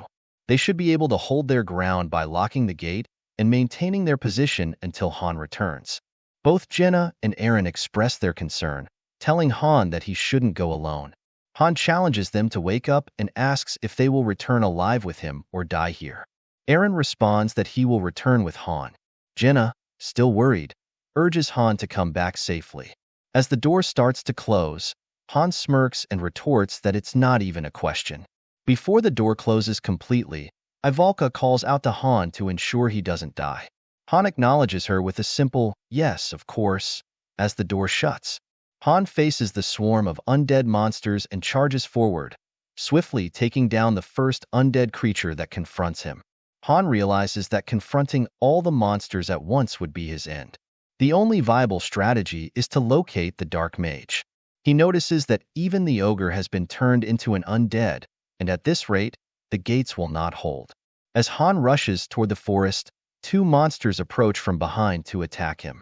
However, Jenna swiftly uses her arrows to eliminate the threats, which brings a smile to Han's face. Meanwhile, the monsters have managed to breach the main gate, causing a flood of creatures to pour in. Han, shocked by the breach, understands the urgency of dealing with the Dark Mage. The mage has vanished into the burning forest, which must be where he is hiding. Han resolves to hurry and confront the Dark Mage before the situation deteriorates further. Han analyzes the monster's movements and identifies two main objectives. First, to destroy the goddess statue, and second, to eliminate the humans. The monster's combat skills and physical capabilities have significantly improved compared to when they were alive, and they exhibit a random pattern of attack designed to overwhelm the defenders. Han wishes he had a second body to manage the situation more effectively. He realizes that Adis's leadership is far more exceptional than he initially acknowledged. Even in this dire situation, she demonstrates considerable combat prowess. The protection of the goddess statue must remain Adis's top priority. Should the outer walls be breached, parties 1 and 2 will need to immediately fall back to the inner walls and barricade themselves within the castle. With Jenna and Eren's experience from the 5th floor, they will be able to hold their ground for a longer period. Han understands that the critical factor is not how long they can last, but how quickly he can deal with the Dark Mage. As Han enters the forest, he notices that his fire resistance skill has increased. Han looks around but cannot locate the Dark Mage. Reaching the edge of the map, he asserts that he knows the mage is present. A notification appears, indicating that both new party members are frightened and their condition has decreased by 30%. Additional notifications follow, showing that Adis and Daika have been injured. At that moment, the Dark Mage stealthily attacks Han with dark magic. Han manages to block the incoming strike with his shield. Han notes that while the Dark Mage's combat abilities are relatively low, its strength is considerable compared to what one would expect from lower floors. Multiple magic spears then strike at Han simultaneously. He successfully dodges several of the spears and blocks the rest with his sword. However, one spear hits him from behind, though he withstands the impact. Han realizes that without his projectile defense skill, he would have been defeated by now. The situation continues to worsen. As Han inhales the smoke and dust, he realizes he doesn't have much time left before he loses consciousness or his party is overwhelmed. He needs to deal with the Dark Mage quickly. The Dark Mage then speaks, expressing a desire to talk to Han. Han asks what the mage wants, but as he strikes towards the direction of the mage's voice, the mage is no longer there. Han enters berserk mode and charges towards the source of the magic spears. He eventually locates the Dark Mage. As Han attacks, both he and the Dark Mage strike each other simultaneously. Despite the mutual hits, Han manages to defeat the Dark Mage, though he is severely injured. Now that the Dark Mage has been defeated, Han wonders why the stage clear message hasn't appeared yet. It might not be over. Han fears he might die before the goddess statue is destroyed, but to everyone's relief, the goddess statue remains intact and floor 10 is cleared. Han, Jenna, and Ivalka from Party 1, along with everyone from Party 2, have leveled up. Han is recognized as the MVP. The scene shifts, revealing Han waking up in his room. He is relieved to find himself alive. As Han steps outside, he sees Eren sitting alone. Han asks Eren why he looks so glum. Eren responds that Han's waking up was a relief, as everyone was worried. Han, confused, inquires why everyone was concerned and what has been troubling Eren so much. Eren explains that he was reflecting on the purpose of their fight. After Han left the gate, the undead had flooded into the city. Han realizes that NPCs might have perished and guesses that Eren's stress levels have risen. Eren then mentions that he will head out first. Han asks if Eren will come out tomorrow looking the same way. Eren assures Han that he will be fine by then. The scene transitions to the dining room, where Chloe has prepared an exceptional breakfast. Jenna, pleased, asks Chloe why they are having such a fancy meal. Chloe explains that Han requested her to make the best meal possible with the available ingredients. Han then asks Jenna if she doesn't like it. Jenna responds that she loves it and appreciates the warm welcome. Han is relieved to see that Jenna is normal, Eren seems fine, and Ivalka is doing well.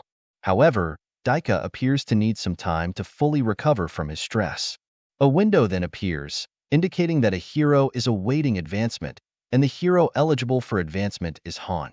The master approves the advancement, and the advancement room is now complete. The necessary items for the advancement are used, resulting in an advancement stone. With the synthesis of materials complete, Han receives the advancement stone from Isel.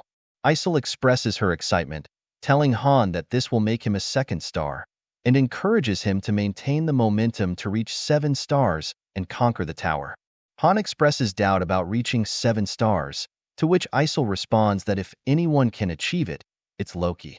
Han reflects that if that were the case, Sirius would have already achieved 7 stars. Despite his efforts, Han has never been able to obtain a 7-star hero, and he wonders if there might be a separate condition that needs to be met. The advancement window then appears. Han realizes that the additional facility within the synthesizing room is the advancement room. Upon entering, he anticipates advancing to a 2-star hero. He notices a door that appears to be connected to the 2nd floor. As he approaches, Han considers that advancements are one of the areas the master cannot observe. After placing the hero and ingredients into the advancement room, the hero appears shortly thereafter, having advanced to the next star. The master is unable to see what happens inside. Han places the advancement stone on the circle, which then creates a magic circle. As Han begins to see memories, he is initially surprised and confused. He realizes he cannot approach the woman in the vision and wonders who she is, as he has no family of his own. The baby she is holding is not Han. It is Islet, the child who was originally supposed to come here instead of the current Han. Han is baffled by the situation and recognizes that there is no point in lingering. When Han exits, he is shocked to find that the waiting room is missing and that no facilities have been built. It did not look like the master's waiting room. At that moment, the gate opened and Isel emerged. Han noted that this Isel appeared smaller than before and seemed unable to speak. Isel pointed to another door. Han observed that it was the Advent locked dungeon. To his surprise, the Advent dungeon began to open, and suddenly, warning windows started to appear. Han felt a wave of pressure and dropped to one knee, his stats decreasing by 30%. Confused by the pressure, Han initially struggled to understand what was happening, but then went into berserk mode. After calming down, the boss monster of level 999 appeared before Han, stating that they had finally met again. Han pointed his sword at the boss monster and wondered why it was here. He acknowledged that they had indeed met, and was certain this monster was responsible for bringing him into the game world. Han wanted to confront and defeat the monster immediately, but knew he had little chance, given that the monster had defeated a high-level 5 and 6-star Diora party in under 10 seconds. The monster then tells Han that he isn't charging at him and must be feeling very resentful. Han retorts, asking the monster to stop talking nonsense and to send him back. The monster laughs and comments that Han would have died much earlier if he had no self-control. Suddenly, Han experiences a headache and asks the monster if all hero advancements are like this. The monster replies that Han knows this is not the case, as Han is a special existence. This place is a gift prepared specifically for Han, the glorious ranker of Pick Me Up. The monster then transforms into a girl who resembles Isel. Han, shocked, struggles to understand what is happening. The girl says she is unsure how to introduce herself. Han thinks Isel might look like this woman when she grows up. The woman clarifies that Han thought she looked like Isel, but it is not that she resembles Isel. Rather, Isel resembles her. Isel, whom Han knows, is a duplicate of this woman, designated as the 100,497th, a number similar to the download count of Pick Me Up. The woman then throws a card towards Han. Han reads the card, which mentions the president of Mobius Corporation. He asks the girl if she is speaking nonsense. The girl responds that she has more than one name, depending on the circumstances. Angered, Han demands to know if she brought him to this place. The girl tells him not to hate her too much, explaining that it was unexpected for Han to be summoned to Mobius. It was outside her expectations and more like an accident. Han retorts that he does not care about her situation and insists that she send him back to his world. He warns her that if she doesn't comply, he will take her down. The girl, with a serious expression, states that a mere one-star hero threatening her is dreaming too big. Han counters that things will change over time. The girl then declares that if that is the case, eliminating Han here is the best solution. She then uses her dark spear to strike at Han with full force. Han does not attempt to dodge and takes the hit head-on. The girl remarks that Han did not even flinch when the spear hit him. The girl tells Han that he has guts. Han then asks her what she wants. He reflects that, given the numerous opportunities she must have had to eliminate him, her summoning him here likely indicates she has another goal. The girl stands up and explains that she does not want much.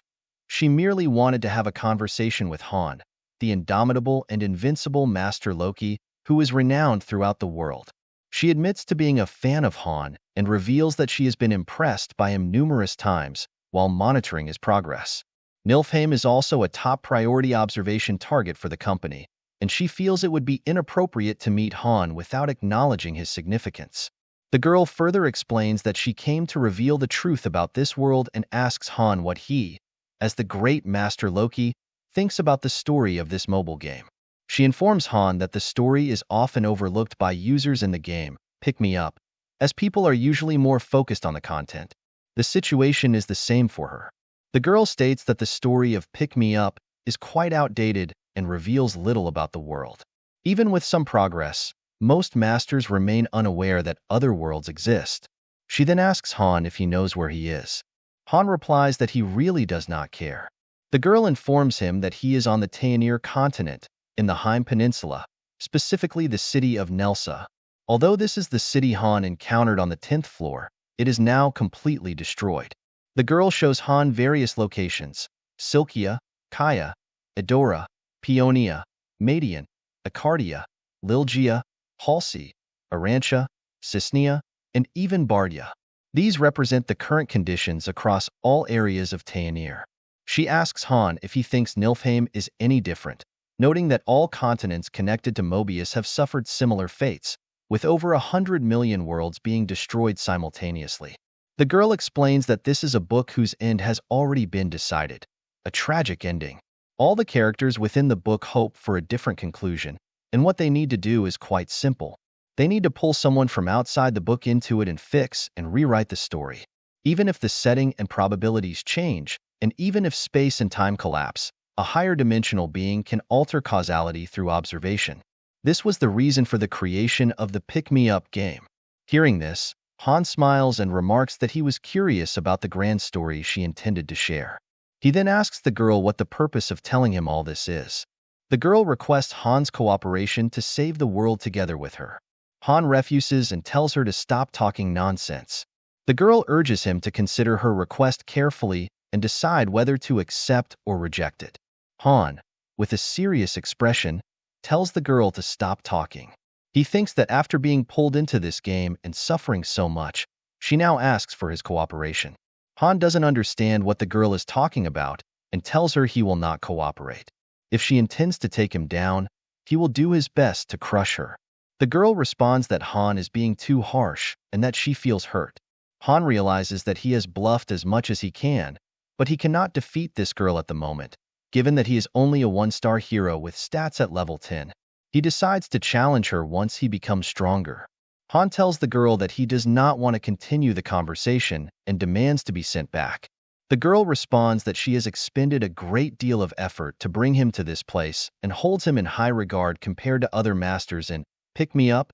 She explains that even if a ranker were placed before him, they would appear as insignificant as a firefly compared to the grandeur of the moon. The girl asks Han if he knows why, and then reveals that it is because Han, also known as Loki, has achieved a unique accomplishment unmatched by any other master in the game. A notification window then appears, stating that there is a master trust bond with the heroes. The girl acknowledges that Han understands the significance of this phrase, which appeared after clearing the tutorial. She tells him that among the 100 million masters, only Han, the Loki, truly comprehends its meaning. As she speaks, the surroundings begin to change. The girl informs Han that this is the stage on the 80th floor of Nilfheim, a level Han was a master of 6 months ago. Among the 100 million users, only 4 others, in addition to Han, were granted permission to raid this exceptionally challenging stage. This is why those ranked 6th and below were left on the 79th floor. Han asks the girl why she is showing him this, and she replies that it's simple. She invites Han to watch the scene unfold together and advises him to sit down, as he will need to be comfortable for this. Isol informs Han about what it's like to see it with his own eyes, rather than from behind a screen. Isol remarks, "Isn't it a spectacle?" The 80th floor is referred to as the first conquest floor, and it doesn't even specify what the goal is. The stage, named Pick Me Up, seemed random, and the difficulty often depended on luck. However, all the rankers who attempted this floor failed miserably, leading them to nickname it the Wailing Wall. Han, like the others, had heard this before, but he tells Isol that he's not the same. Han then reveals that he already knows how to clear the 80th floor and questions why Isol is showing him the video of his successful raid on it. Isol responds nonchalantly, saying, "There isn't much to it. You can just watch and find out." Han reflects on how, after conquering the 79th floor, he confidently advanced to the 80th. Most of his forces, except for the main party, were wiped out. Han describes the 80th floor as hell, the only way he can characterize such a place. It was a level where the living could not survive, truly a realm of death. Then, a monster called Fragments of Chaos, level 113, appears. Fragments of Despair, level 108, also appeared. Seeing these monsters, Han, frustrated, remarked that these fragments were the reason behind the hellish difficulty of the 80th floor. Isol responded, "That's right," and then asked Han if he knew that Pick Me Up had different difficulty levels depending on the account, and that summoning probabilities were also account-dependent. Isol then questioned Han, also known as Loki, whether he believed it was a coincidence that he was never able to summon a 5-star hero. Isol further explained that the reason Han couldn't attain a high-ranked hero wasn't due to bad luck, but because there were no heroes left in Niflheimr. The same applied to the difficulty level. Niflheimr was one of the few S-ranked worlds as classified by the company, and it was the worst in all regards. Isol admitted it was still a mystery how Han managed to reach the 88th floor. Upon hearing this, Han confidently drank his juice. At that moment, something started to materialize in front of him. Shocked and confused, Han struggled to understand what was happening. Isol then informed him that the heroes considered the strongest in Niflheimr, including the top 5, had all gathered. As the heroes arrived on the floor, all the monsters charged at them instantly. A notification appeared, stating that the effects of tactical posts were being applied, and the facility was upgraded to max level. The heroes were now in possession of the stage's map, and the master could record the heroes' actions through drag and drop. Han began implementing his strategy, and the heroes were able to follow the master's instructions on how to defeat the floor. Isol commented that these were the very tactics Han had devised on the 80th floor, which Isol found quite interesting. Han had chosen to seize the supporting objects first before raiding the enemy, a process that was complex, but with a straightforward goal. Han had closely observed the monsters' actions and noted their behaviors. Isol then encouraged Han to reflect on what kind of leader he was to his heroes, stating, "This is why you're the one and only Master Loki." The heroes began discussing their plans, agreeing that Master Loki's orders were, as always, flawless. The squad leader then addressed her team, reminding them that failure was not an option. A window appeared, announcing that the battle would begin soon, and the heroes started introducing themselves. A girl stepped forward, introducing herself as the king's arrow, Nahaku Gastfell. Following her, a man stated he was the king's spear, Muden Nidelk. Then came the king's sword, Ledigian, and the king's eyes, Urnith. Lastly, the king's flames, Ceres Aganthium, introduced herself. As the mission began, the monsters attacked, and Ceres stepped forward with her sword, swiftly cutting down several enemies. Meanwhile, Han and Isol watched. Isol remarked, "Isn't it amazing? These heroes have genuinely sworn their loyalty to you." Isol further explained that all of these heroes were 6 stars, considered the strongest in the entire server. No one could defeat them except the elusive 7 stars. Isol assured Han that he had raised some truly monstrous heroes. Han, unimpressed, asked Isol what the point of it was. Isol responded by explaining that skill wasn't the most important factor. What truly mattered was how heroes perceived their masters. As they climbed higher in the tower and uncovered the truth, many fell into despair. Who would remain loyal to someone who treats them as mere game characters? Isol asked. But Han was different. He was the only one who truly dominated the lobby, known as Loki, the king of Niflheimr. Even now, Niflheimr's heroes are desperately searching for Han, knowing that he has also fallen into the pick-me-up game. Isol tells Han to think about it. What kind of heroes would search every corner of the world for months just because their master disappeared? She asks Han if he thinks the heroes of other lobbies would have done the same. Isol then states that Han's approach is not only unique, but also highly precise. She admits that she could never have devised Han's strategies, as she would never have thought of a master not using synthesis. Hearing this, Han reflects on how, in Pick Me Up, masters typically control their heroes through synthesis.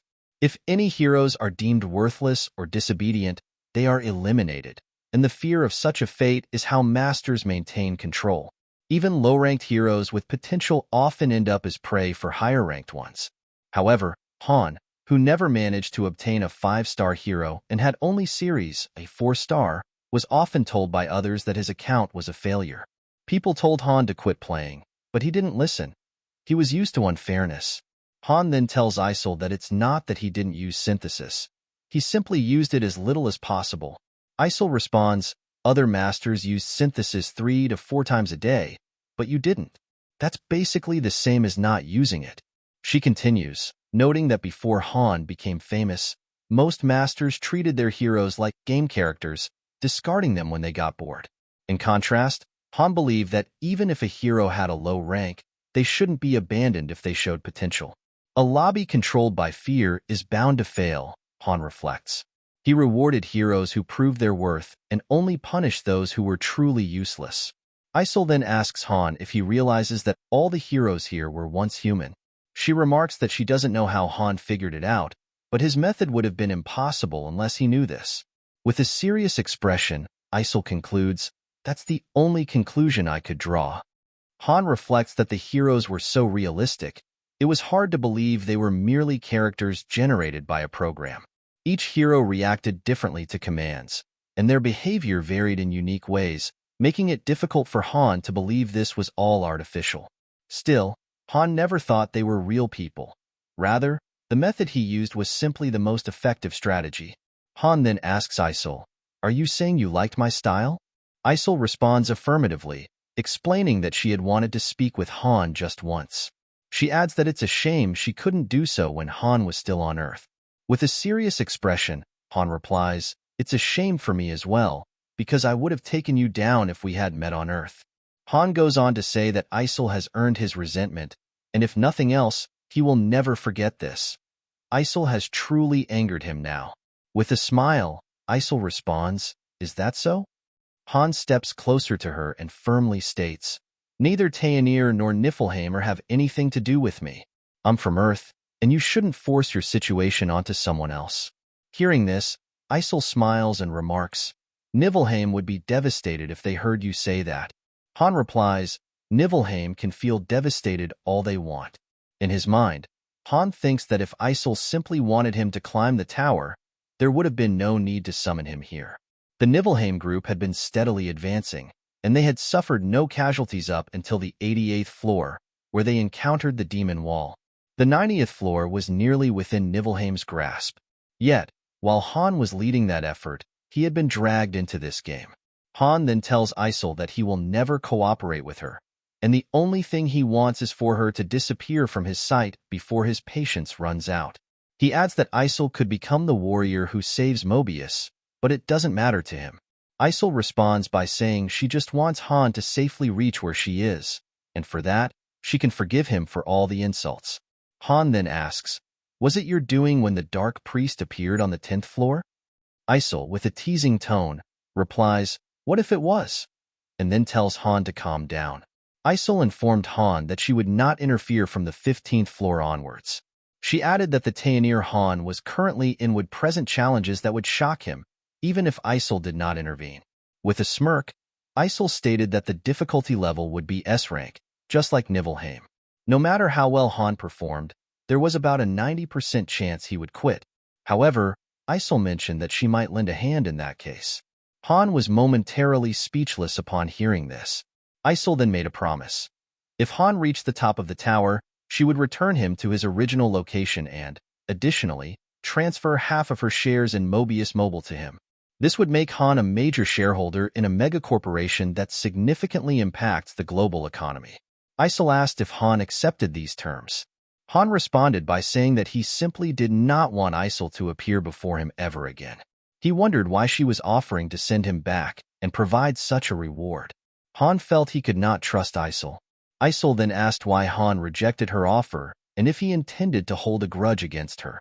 Han thought to himself that, as he climbed the tower, the truth that Han does not yet know will soon be revealed to him. Even without relying on Isol, he believes he can return to Earth using his own strength. Han throws an arrow at Isol, declaring that this is his answer. Isol begins to smile crazily and acknowledges that if Han did not possess such spirit, he would not have been able to climb the tower. Isol then summons a door and explains that she will show Han how to climb the tower. She informs him that this door represents the true prologue of Pick Me Up, and it might be especially significant for him. Suddenly, the door starts to shine with a purple light, revealing a land where humans and demi-humans coexist, known as Tayanir. This continent is characterized by peace and prosperity, but it is now under threat from an unknown enemy. The land is overrun with monsters ready to attack anyone in sight. Isol then asks Han if he understands why the difficulty of Pick Me Up is so high. It is because the master must overcome a battle that ended in failure. However, there remains one hope. the master. If they wish to save the world, they must climb the tower. Many heroes will accompany the master on this journey, and the future of the world rests in the master's hands. Numerous enemies will obstruct the master's path. Han, perceiving this as nonsense, remains unconvinced. Isol then tells Han to climb the tower, adding, "We will be waiting." Upon hearing this, Han tells Isol to get out of his sight. A notification appears, stating that the hero's forgotten memories have been awakened. Han's advancement is complete, and he is now a 2-star hero. As Han emerges from the upgrading room, Eren notices him and inquires about what he did alone. Han replies that it was for his advancement and assures Eren not to worry, as Eren will find out soon enough. Han then asks if anything happened while he was gone. Eren responds that nothing occurred and everything was normal. Seeing Eren, Han reflects on having a younger sister named Nina and the reason Eren needed to return. Han goes to his room, thinking that his goal remains unchanged, to climb the tower and return to Earth. The only thing that has changed is his heightened anger. No matter who is responsible for bringing him here, Han is determined to make them pay this debt. The scene shifts to the second day, where a window appears with a message about a server error apology. The system apologizes to all masters for the unplanned downtime that occurred a few days ago. Masters on the lower tower levels suffered a loss of connection, and an apology article detailing an unexpected server outage was released. Han surmises that this issue was related to the incident on the 10th floor, just before his party cleared the mission.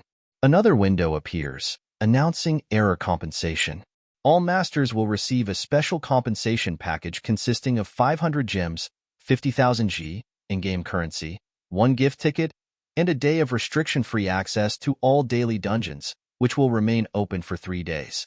Isol congratulates Han on advancing, but upon seeing his face, she remarks that he doesn't look happy and asks if something happened.